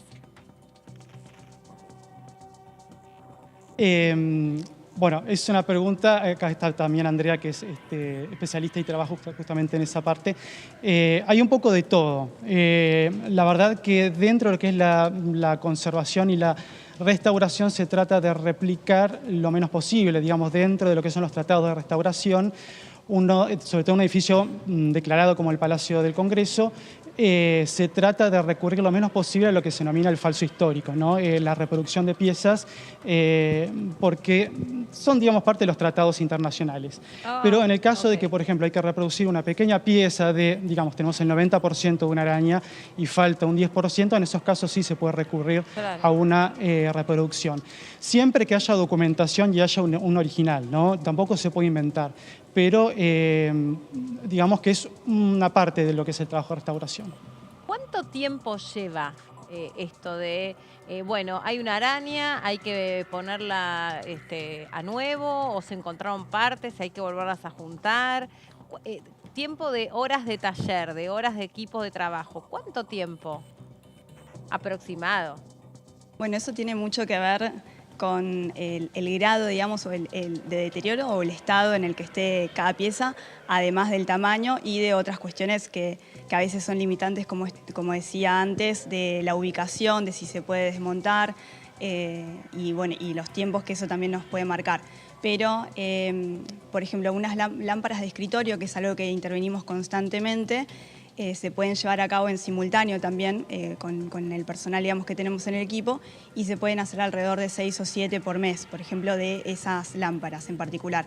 Ahora, una araña, que suelen estar en espacios comunes o en despachos, dependiendo justamente de la intervención que se vaya a hacer, puede llegar a 2 meses quizá de intervención profunda, que implica el despiece, la restauración quizá de cada pieza.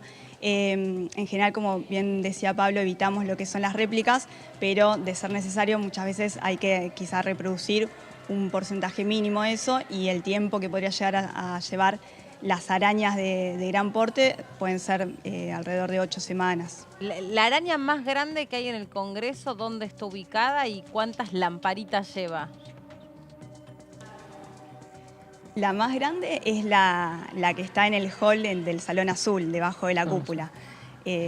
Seguramente Pablo va a poder darles un poco más de historia, pero de cuántas lamparitas son, desconozco, pero son muchísimas. Y justamente para ese trabajo que tiene que hacer la gente de mantenimiento, es que tiene todo un sistema para que baje esa araña, que también debe ser pesadísima, digamos, y esté a un nivel humano, digamos, accesible para poder realizarle el mantenimiento, restauración. Exacto. Sí, exactamente. Tiene una polea. Debe ser muy pesada. Sí, es muy pesada. No sé si Pablo tiene el dato de cuánto pesa, pero tiene un sistema de polea, tanto uno antiguo que ya está en desuso, y uno actual, que es el que se utiliza, digamos, para bajarla y que se pueda trabajar sin necesidad de colgarse ni armar una estructura para acceder a ella. Y Pablo, ¿cuál es la historia de esa? Bueno, la araña, como bien decía Martu, la araña más grande que tenemos en el Palacio es la araña que hoy está en el Salón Azul. Lo curioso es que esta araña no se realizó para el Congreso. En verdad, esa araña la hace una fábrica argentina que se llamaba Zareto Hermanos, que la hizo para la exposición del centenario de la Revolución de Mayo, la exposición industrial. Y el presidente del Senado, cuando va a la exposición, la ve, le gusta y decide comprarla, le salió 55.000 pesos y la compra para el Congreso. Y se cuelga en el Salón Azul, pero no estaba proyectado ese espacio para tener una araña colgando desde el centro de la cúpula. ¿Y los veladores por una cuestión estética y no por una cuestión de peso.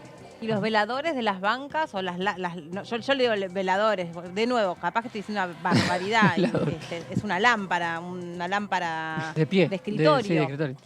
Los que tenemos en el recinto. Claro. En el recinto tenemos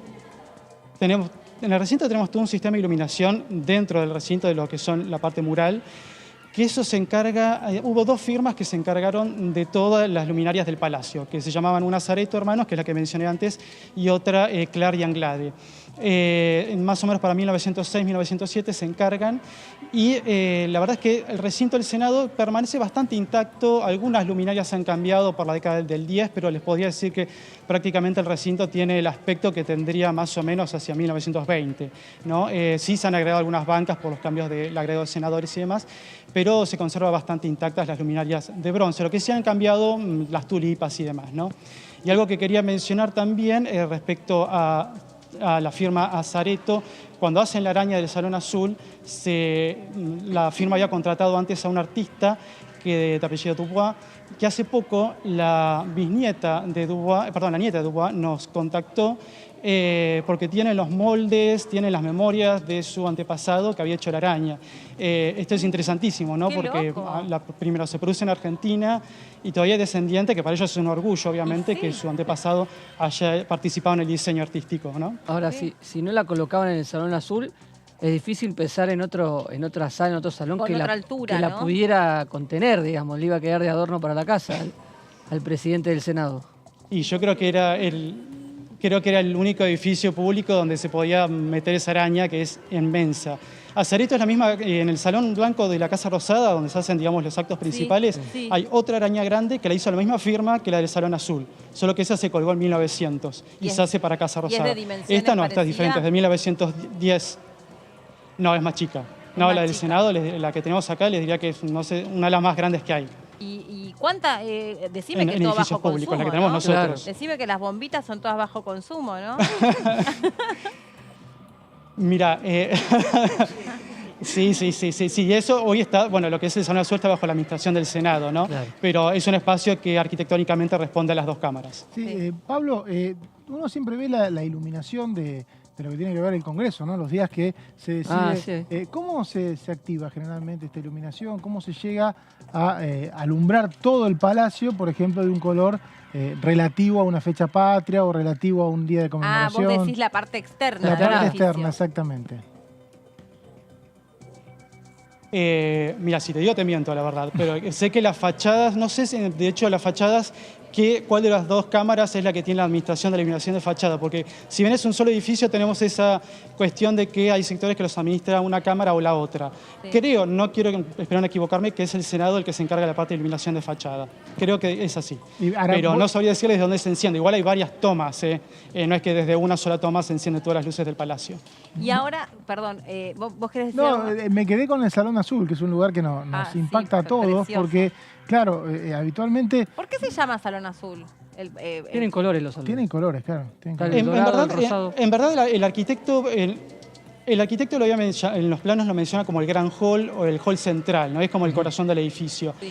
Después, para la década del 20 más o menos, se amuebló el Salón Azul, antes no tenía muebles, y se colocó mobiliario con tapicería y cortinado azul, y de ahí viene el nombre de Salón Azul, que quedó, digamos, en la tradición oral de la casa, ¿no? Lo que me queda es la altura de, me animo a decir, se dice la soga que sostiene a la araña, la polea. Bueno, porque siempre me pregunté a quién se le había ocurrido, porque es enorme la altura que tiene el Salón Azul como para poner una araña a una altura que no es tan alta, o sea, obviamente es alta, pero Claro. ¿qué diámetro, Sí. mejor dicho, qué diámetro, qué cantidad de metros tiene esa polea que sostiene la araña? Es una pregunta complicada, pero es una duda que tengo y me la quiero sacar. No, la cúpula... la cúpula más o menos hasta la altura del pararrayos son 82 metros de altura, ¿no? Desde la 82. base, desde el nivel de la calle. Calculamos, descontemos 20 metros, puede ser que está a unos 60 metros de altura, 60 y 70 metros de donde depende de la polea. cadena. No les quiero mentir, pero es aproximado. Es un montón. Y la araña no llega hasta el piso, y acuérdense que estamos en un primer piso. Calculen unos 50 metros 50 más o menos grados. de polea, de cadena, ¿no? Sí, la araña a nosotros nos parece bajo, pero la araña tiene que estar a esa altura para que se aprecie todo el trabajo artístico, porque no es solamente un objeto de iluminación, sino que más De que nada es decoración. un objeto Claro. artístico, ¿no? Representa a la República, a figuras patrias, a las provincias, batallas históricas. Es una obra de arte esa araña. Va más allá, O sea, digamos, de la cuestión de todo eso que estás iluminación. mencionando vos está representado como en una araña, en un objeto de decoración. Está tallado, está... Y en este caso está hecho la araña está hecha en bronce quizás con algunos otros metales. El bronce es una aleación de dos metales de estaño y cobre. Y en este caso la araña tiene una pátina que le da ese color amarronado. Y todas las figuras son esculturas que se hacen a la cera perdida. Es una técnica, digamos, antiquísima. Quizás es medio abstracto explicarlo acá en vivo, pero digamos, el bronce, el metal, digamos, fundido, se mete en unos moldes y donde está la cera, que es la que tiene la forma, la cera se derrita y se va metiendo por ahí el metal fundido, ¿no? Y así va tomando, no es que se talla el bronce una vez fundido, sino que Claro. primero se hace hace un molde en arcilla, una escultura en arcilla, digamos, en otro material maleable, y eso después se hace otra capa en cera arriba, eso se manda a fundición, y después ya con la fundición hecha es que queda, digamos, esa forma. Después se puede pulir un poco para sacar algunas, las uniones, sobre todo de lo que eran las taseles y demás, y después la pátina final, ¿no? Pero tiene todo un trabajo escultórico previo, que es el que hace este escultor Dubois, que es el que les comenté que se contactó con nosotros, la descendiente que vive en Córdoba.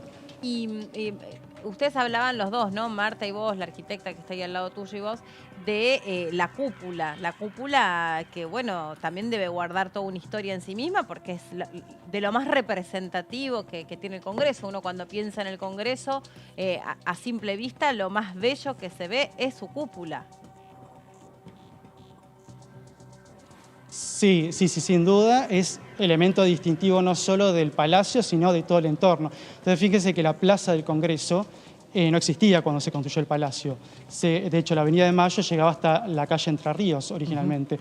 La Plaza del Congreso se construye para el Palacio. Les digo que es un caso único, edificio público, donde tenemos todo un entorno urbano hecho especialmente para este edificio, ¿no? Y la cúpula es el elemento que resalta de la plaza, y además es el arquitecto Meano, cuando diseña el Palacio, la cúpula es relativamente angosta comparada con el resto del edificio, y tiene una razón, y es que como la Avenida de Mayo que se había trazado es una avenida relativamente angosta, él decía, bueno, yo quiero que la cúpula se vea completa desde la perspectiva de la avenida. Por eso es una cúpula angosta, y eso es para que se pueda ver completa desde la perspectiva de la avenida. Si era muy ancha, iba a quedar cortada, Quedaba ¿no? desbordada respecto del ancho y es de la interesante avenida. Exacto, o sea, los edificios de la avenida le iban a cortar, no se iba a ver completa. Claro. Y por otro lado, la cúpula que él piensa originalmente era de base cuadrada, y después en 1896 la comisión le encargó que fuera de base... era una cúpula de base cuadrada, piramidal, con otros tipos de gajos, digamos, no era circular, exacto, sino que inspirada en la Mola Antonelliana, que es un edificio que hay en Turín. Y después la comisión que estaba a cargo de la construcción le pidió que fuera de base circular para hacerla más monumental, ¿no? Eso fue un encargo que le hizo la comisión que estaba a cargo de la construcción, ¿no? Es en 1896 más o menos hace ese cambio. Igual la cúpula, si bien el Palacio se inaugura oficialmente en 1906, la cúpula más o menos se ha construido entre 1909 y 1910. Va a estar lista para el centenario de la Revolución de Mayo. ¿Sí? Y está hecha, tiene una estructura metálica. Hace poco con Martu estuvimos subiendo con los equipos de restauración de ambas cámaras para que conocieran la cúpula, porque hay gente que trabaja acá muchos años y no conocían esta parte del palacio. Y hay... Martu, ¿querés comentar vos? A ver, les comento un poco porque es justamente una subida que hay que tener algo de estado físico. Hay un ascensor que lleva hasta uno de los niveles, que es un balcón, digamos, que da justo al Salón Azul. Pero después es todo escalera, la mayoría son escaleras caracol, y provocan un poco de vértigo porque están muy cerca, digamos, tienen una altura, digamos, importante, claro. Y se puede ver, digamos, toda esa altura. Y tiene dos balcones arriba, o sea, que serían como dos miradores, 360 grados, bastante estrechos, pero que son dignos de visitar para quienes tenemos, digamos, la posibilidad, porque tienen una vista única de lo que es no solo la plaza, sino toda la avenida de Mayo, y en general una vista panorámica de la ciudad. Sí, han sido visitas que resultaron muy bien, digamos, para la gente. Está bien. No por el para tema la gente que tiene vértigo, igual los acompañamos, pero es difícil. No por la parte del estado físico, que ahí me tengo más un fe esfuercito puedes hacer. que con el tema del vértigo. Ahí no me divierte tanto esta cosa de la mirada al vacío. ¿Y por qué es de ese color? Iba a preguntar lo mismo. ¿A lo mismo? ¿Qué se puede decir del color, sí?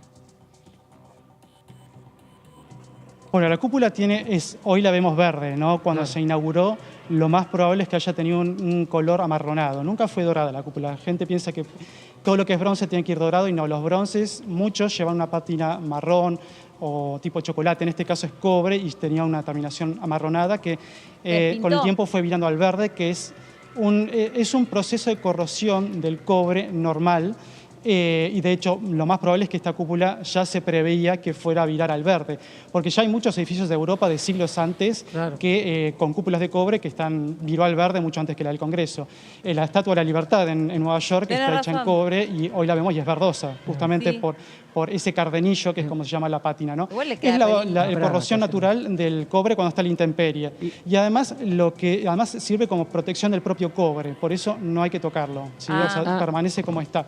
Salvo que haya que hacer taponar algún agujero, digamos. Pero si no, así como está ahora, está perfecta. ¿Se puede pensar que va a seguir virando el color? Cuando subimos...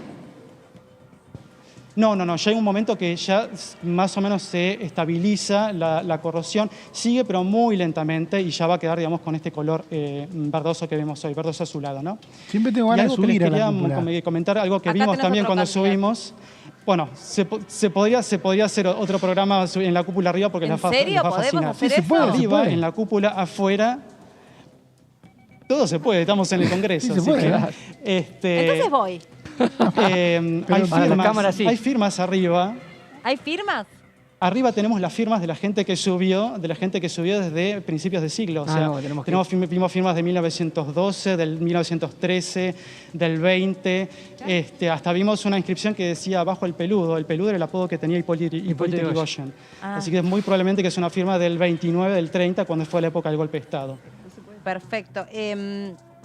No se puede firmar más. Las firmas que ya están son históricas, pero no se puede agregar más firmas. Aguante de TV. La gente de 100 años, dentro de 100 años, no va a saber quiénes somos nosotros. No, qué triste. No va a haber testimonio nuestro. No, yo quiero saber... No, pero pueden ver nuestros legajos, es diferente. Perfecto. Bueno, chicos, la verdad que es un lujo recorrer estos recovecos del Congreso con ustedes. Es siempre un placer. Y quiero saber si hay algo que no sepan, porque saben que son una enciclopedia abierta. ¿Viste? Le preguntás, es como Odol pregunta que ni va a saber lo que es, pero le preguntás lo que le preguntás y Pablo te lo responde. No, Martu también. Nos autoconsideramos ñoños del Congreso. Nos fascina, la verdad que nos encanta la historia, la restauración, todo. Y bueno, tenemos la suerte de estar acá, ¿no? Lo transmiten. Y también, no solo nosotros, yo he aprendido muchísimo de Pablo, pero también los mismos chicos, tanto coordinadores como técnicos de los equipos, tienen un conocimiento muy importante, no solo de lo histórico, sino también de lo técnico. Y no quiero dejar de mencionar al equipo en particular de metales y luminarias, donde está Mariano Barzola, Josué Canzano, Victoria Ferrero y Román Leal, que no solamente conocen sobre este soporte que son los metales y los elementos que conforman todas estas luminarias y demás, sino también tienen conocimiento sobre electricidad, conservación, el patrimonio, vidrios, muchas áreas, digamos, que usan para ahora este taller, pero como les dije anteriormente, tienen también conocimientos en otros talleres y cuando van a trabajar en otro espacio también aplican todos esos conocimientos. Así que somos un grupo enorme de gente con mucho conocimiento, sí. Y son un lujo, son muy jóvenes y además súper generosos con estas visitas guiadas que hacemos a través de DTV. Lu, gracias a vos, como siempre, por llevarnos cada viernes a un lugar especial y transmitirnos tanta historia. Un placer. Así es, Meli. Bueno, como cada viernes, entonces vamos a seguir recorriendo todos los talleres de la Cámara de Diputados de la Nación Argentina, que son 24, ya a esta altura creo que recorrimos 5 en total, pero bueno, tenemos para recorrer el resto del año y seguir conociendo el Congreso de la Nación desde adentro, ¿no? Sí, desde adentro o desde arriba. La próxima es ahí en la cúpula y si hablamos de estado físico... Y yo quiero poner la firma, pero dijeron que no se puede. No. Pero vas a poner el ojo.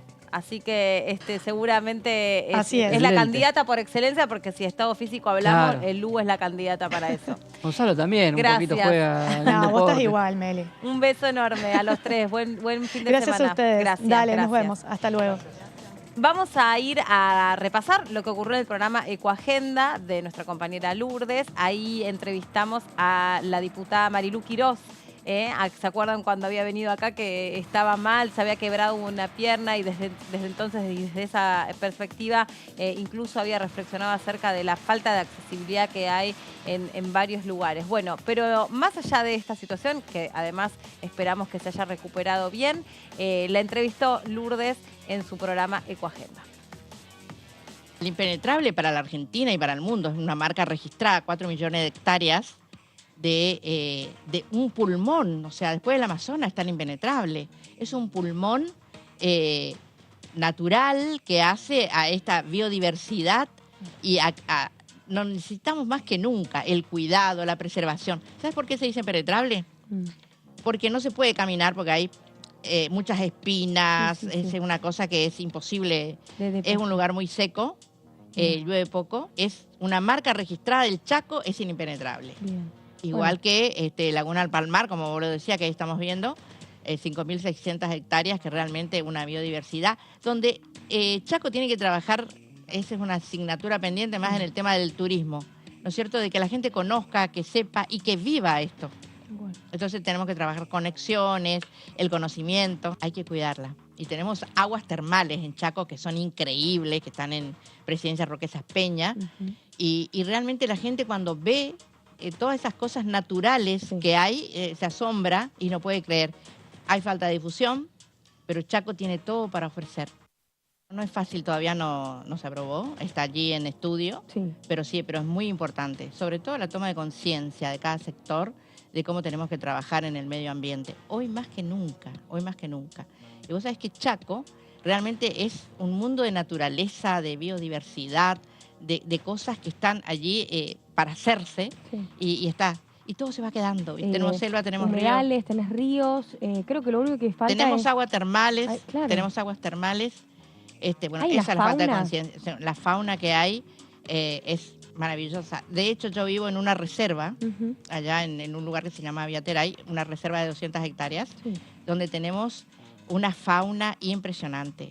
Guasuncho, tenemos coatíes, monos, todo lo que te imagines, o sea, y es maravilloso ver eso y trabajar en la preservación y en la toma de conciencia del cuidado, ¿no es cierto?, de esto, porque más que nunca tenemos que cuidar el medio ambiente. La única casa que tenemos es esta, así que la tenemos que cuidar. Y además la diputada Marilu Quiroz, que se dedica al tema del turismo, así que es una gran embajadora de su provincia, porque conoce muchísimo cómo mostrársela al resto del país. Una provincia muy, pero muy preciosa, que tiene variedad de paisajes y también desde ya enorme cantidad de humedales. Y con una feria que habitualmente se hace de esculturas, ¿no?, la Bienal, que creo que se hace en esta época, no sé, pero si vos caminás por Resistencia tenés una escultura, no digo en cada esquina, pero casi, que quedan de esos concursos. Y si no, tenés que ir al predio donde se hace el concurso, que están las esculturas ganadoras. Es verdad, es cierto. Siempre lo tratamos de traer aquí a la memoria. Bueno, traigamos a la memoria la agenda parlamentaria que está prevista para esta semana, que arranca el lunes 28, ¿no? Sí. Me parece. Pero la primera actividad es el martes 29. Todas están concentradas el martes 29. Comisiones. A ver, todas están concentradas el martes 29 a las 13 horas.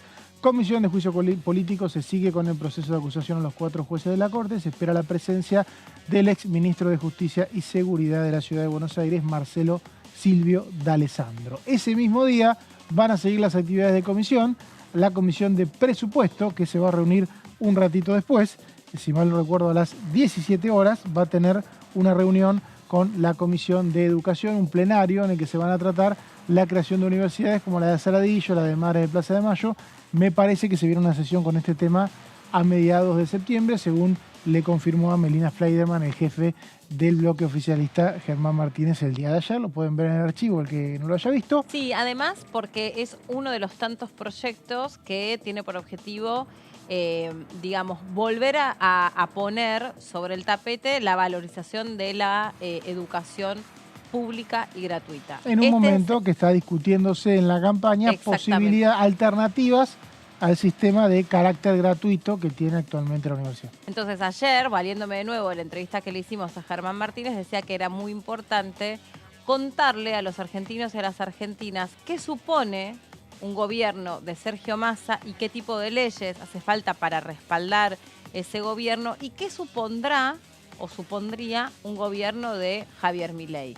Exactamente. ¿No? Entonces, en contraposición a esto, es un poco el trabajo que viene haciendo Frente de Todos. ¿Cómo? Bueno, la ley para aumentar las penas o las sanciones para aquellos que quieran participar de ilegítimamente la venta de órganos, ojo porque va a haber una ley que va a estar reforzando el aspecto penal, la de la puesta en valor del CONICET, la de la protección de aerolíneas argentinas y esta con la que se pretende avanzar, que es la de la creación de las universidades, que está ahí de caer estatus parlamentario. No, bueno, justamente las que se tratan son proyectos que ya cayeron y se tratan nuevamente para poder tratarlos brevemente. Y, poder tratarlo después del dictamen, se pueden incorporar a una sesión y a las 18 horas la Comisión de Presupuestos, se van los de la Comisión de Educación, se quedan los de Comisión de Presupuestos para volver a tratar, esta vez para firmar dictamen, la ley sobre esterilización del ahorro argentino, bien llamado o mal llamado, como quieramos decirle, blanqueo. Este proyecto que ayer tuvo un pequeño debate en comisión con funcionarios invitados. El martes se me hace, en realidad, como dice Marco, ya están las firmas, porque hay mayoría del oficialismo en la Comisión de Presupuesto. Es medio como un trámite. Es un trámite, se firma y se lleva taza a taza. Ojo que después hay que conseguir los votos en el recinto. Por supuesto. Marcos, ¿qué va a pasar en la Comisión de Juicio Político? Bueno, siguiendo con la agenda que estaban presentando, vamos a tener la vuelta de la Comisión de Juicio Político a la actividad, recordando que la última reunión fue el 8 de agosto. Nunca, desde que se inició en enero, pasaron tantas semanas sin la Comisión de Juicio Político. Tuvimos un receso de 2 semanas en las populares vacaciones de invierno que suelen darse en la Cámara de Diputados, pero con las elecciones de por medio, desde el 8 de agosto la Comisión de Juicio Político no se reúne.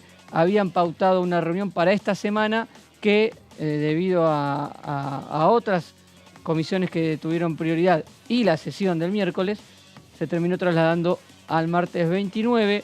Hay que recordar que en esa última reunión fue también la primera vez que el oficialismo tuvo una especie de revés, si se quiere. ¿Por qué? Porque los 3 invitados, citados, que habían sido parte de la convocatoria, ninguno de los 3 asistió. En realidad, muchas veces no asistieron, lo que pasa es que esa vez no asistió nadie. Por eso. Pero hubo quórum y se tomaron decisiones. Exactamente. Esto es importante aclararlo porque por ahí se entendía como que como no había invitados no se podían tomar decisiones. De hecho, ese día se le envió una carta a la Corte Suprema para que aclare si el testigo Silvio Robles había estado en lo correcto, excusándose en el reglamento de la justicia para no declarar. Exactamente, pero además de la ausencia de los testigos fue también la primera vez que la oposición faltó, vació la comisión Juntos por el Cambio en su totalidad. Tuvimos momentos en que el grueso del interbloque se paró, pero siempre algún puñado quedó siguiendo por completo lo que pasaba, principalmente los diputados de la coalición cívica, Juan Manuel López, vicepresidente de la comisión y presidente del bloque. Si esta vez no van y el testigo entra, lo que pasa es que hay una realidad. Si el testigo no está, la oposición tampoco tiene gran motivación en ir. No, pero podía haber estado, como en otras situaciones en las que no hubo testigos y se convocó para definir cronograma o pasos a seguir, que la oposición estaba ahí para... No existen los 2 tercios, como en el recinto, que si vos dejás dejás una mayoría simple, te vas, se convierte en 2 tercios y te aprueban. Acá la mayoría, digamos, si no hay oposición, termina actuando igual. Exactamente. Así que esta fue la primera reunión en la que quedó un clima de vaciamiento por parte de la oposición, sumado a la ausencia de los testigos, de los 3 al mismo tiempo. Fue el último antecedente que se va a retomar el día martes. Seguimos con la siguiente placa. La reunión del 29 será la tercera citación para el exministro de Justicia y Seguridad porteña, Marcelo D'Alessandro, quien no asistió ya 2 veces a declarar por motivos personales. Cuando uno consultaba de manera informal o en off, el oficialismo cree que no quiso involucrarse en la previa de las elecciones PASO, estaba muy cercana a la elección. Veremos si en esta tercera citación, ya con amenaza de bajo apercibimiento, tal cual. Exactamente. Si no viene esta vez, se va a dar instrucción a un juez para que lo mande a buscar por la fuerza. Recordemos que una de las veces que pasó eso derivó en que el testigo, que era Aldo Tonón, el ex administrador de la Obra Social, tuvo que venir. Porque lo llamó la policía y le dijo, mirá, si no vas, te tenemos que ir a buscar. No, sí, es un delito. Es un delito y vino con el abogado. Estamos en ese momento de definición. O viene Marcelo D'Alessandro el martes a la 1 de la tarde y muestra la voluntad de responder a la citación, o el oficialismo está en condiciones de activar este mecanismo, ir a la justicia y que la justicia Pero igual, resuelva, en todo caso, que la policía vaya a buscarlo a su domicilio. No trascendió hasta acá, por lo menos. Sí. O no, yo no lo sé. Algún motivo inhabilitante, eran como cuestiones personales. Cuestiones personales. En el oficialismo tampoco hubo mucho ánimo de ir contra estos motivos que alegó el exministro, porque todavía no estaba este plazo y porque entendían que también el clima electoral era bastante evidente que la razón fuera esa, no querer venir con las elecciones tan cerca, él estando obviamente vinculado a uno de los sectores que estaban en juego dentro de la interna de Juntos por el Cambio, fue funcionario Horacio Rodríguez Larreta, evidentemente quizás ahí hubo una decisión política también de no haber venido. De todas maneras, ya no habrá motivos personales para esgrimir para Marcelo D'Alessandro. Y tampoco ya Horacio Rodríguez Larreta es no juega un más personaje relevante de cara a las elecciones generales, exactamente, salvo por la porción de votos que haya quedado ahí en la Hay que ver si es de él, ¿no? ¿Cómo? Claro. Hay que ver si es de él, ¿no? Esa porción. Claramente nadie es dueño de los votos. Nadie es dueño de los votos, más que nunca, ¿no? En otra época pasaba eso más. ha quedado claro. Sí, sí. Así que esta que va a ser seguramente de las tres personalidades que han sido citadas, la que se está esperando desde el inicio por el expediente de coparticipación, disputa entre Nación y Ciudad Autónoma de Buenos Aires. El rol que pudo haber tenido D'Alessandro y su vínculo con Silvio Robles, uno de los testimonios más fuertes en todo este año en la Comisión de Juicio Político, el asesor personal de Horacio Rosati, presidente de la Corte, y en va a ser la porque otra parte importante que viene a complementar lo que ya declaró Silvio Robles. Perdón que te interrumpí. Sí. Hay un artículo que es en el que él no puede ampararse, a diferencia de Robles, porque él no es personal judicial. Y por otra parte, porque el tema que subyace dentro de la disputa por la coparticipación es el traspaso de la policía. Pues entonces él tendrá que tratar de responder dónde estaba el justificativo, ¿no? Objetivo del costo de ese traspaso. Ahí tiene eso es lo que tiene que responder. Curiosamente, cómo está repartidas las funciones en la Ciudad de Buenos Aires, tiene las dos jurisdicciones en pugna. Es el ex ministro de Justicia al momento del fallo y es el ex ministro de Seguridad al momento de la disputa por los fondos de la policía. Así que tiene las dos funciones a su cargo de las dos patas de esta discusión, que es qué rol tuvo la justicia y qué rol cumplió el área de justicia de la Ciudad Autónoma de Buenos Aires y hasta dónde correspondían esos fondos para la policía de la ciudad. Digo, por un lado también, lo mismo que Robles, es decir, de dónde lo conocía, qué relación tenía, si fueron juntos al cumpleaños de Máiquez o no, etcétera, etcétera, si había una relación de confianza, si chatearon, bla, bla, bla. Sí. Pero también es, bueno, de dónde se desprende ese nuevo número de porcentaje de la coparticipación. Él tiene parte de esa respuesta. Sí, más que nada lo que tiene que responder D'Alessandro es sobre su vínculo con Robles y con los funcionarios de la Corte, porque en realidad él no comete ninguna de las, no se está juzgando a D'Alessandro, se está juzgando, es un testigo. En realidad se está investigando a los jueces de la Corte. Si se determina que los jueces de la Corte,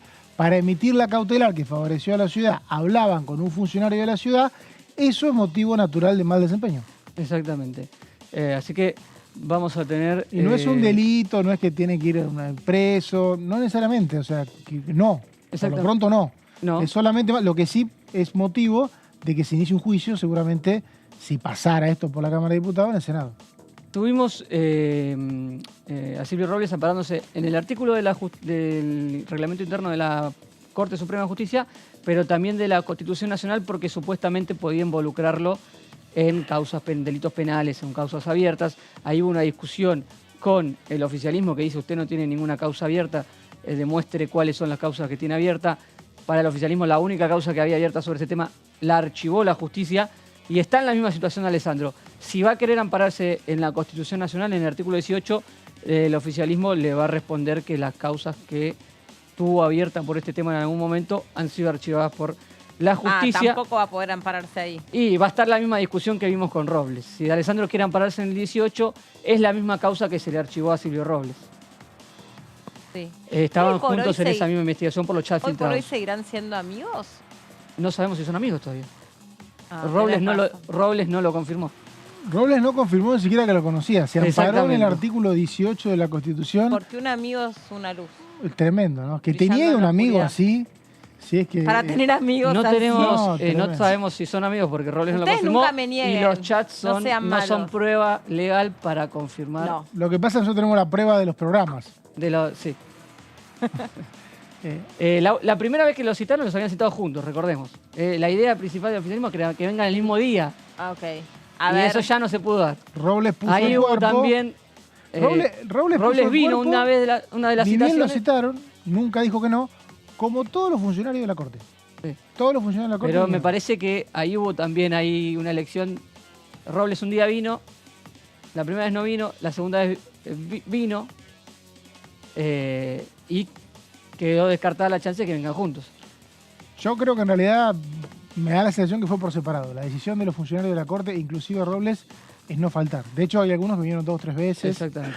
Y habrá otros 2 testimonios para completar la jornada. Gabriel María Astarloa, procurador general de la ciudad. Tuvimos el testimonio 2 veces de Horacio Díez, no Mauricio, corregime, que era el Sí. procurador, el subprocurador de Nación. Claro, el subprocurador de Nación, el segundo vendría a ser de Carlos Zanini, que vino a hablar como representante del Estado que fue en el litigio. En el litigio de Astarloa. cuántos fondos corresponden a la seguridad de la ciudad por la policía.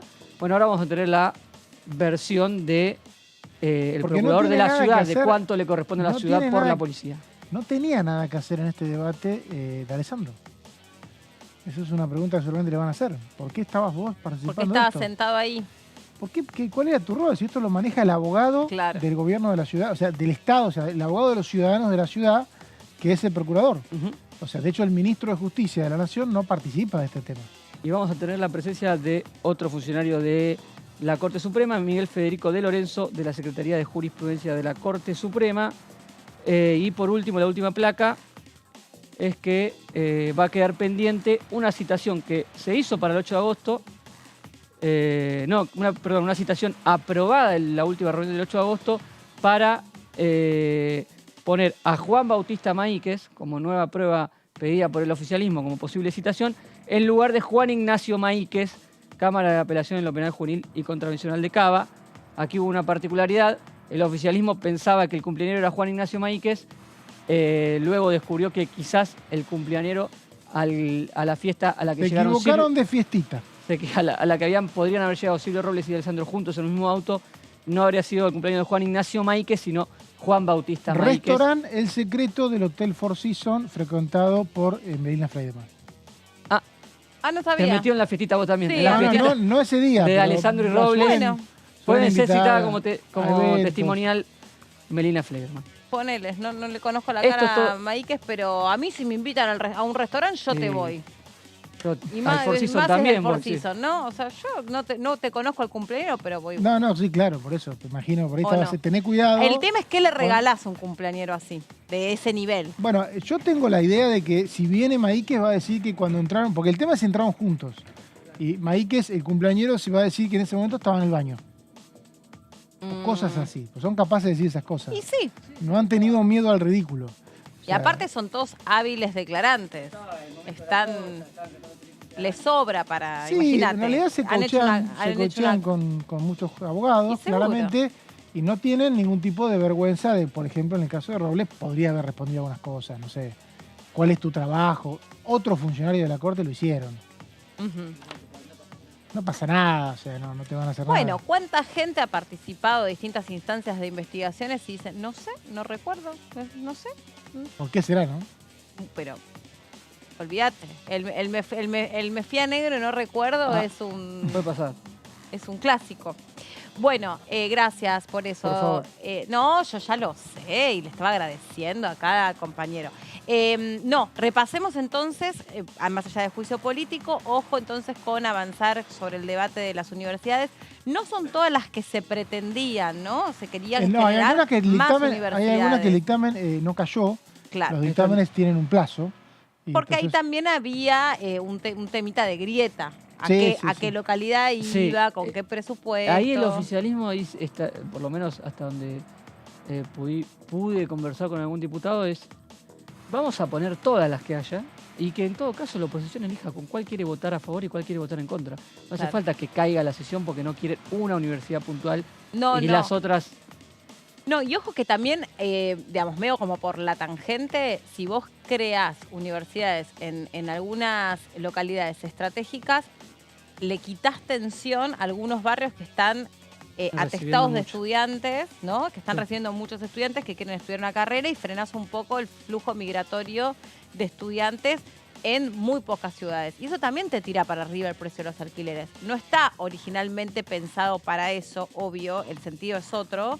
Pero, bueno, una cosa también está en conexión con la otra porque hay barrios donde hoy por hoy, antes te alquilabas con un sueldo, te alquilabas tranquilo un monoambiente y hoy necesitas, qué sé yo, Hay varias vivir rurales. 3 personas Hay en varias, un... hay varias que tienen temática Sí, rural. y está bueno también eso que decís, que están en general, digamos, enfocadas las universidades en potenciar carreras vinculadas a la geolocalización de esa universidad. Exacto. ¿No? O sea, la del Tigre, que no es la que se debate ahora incluso, pero estaba relacionado con todo lo que tiene que ver con la cuestión marítima.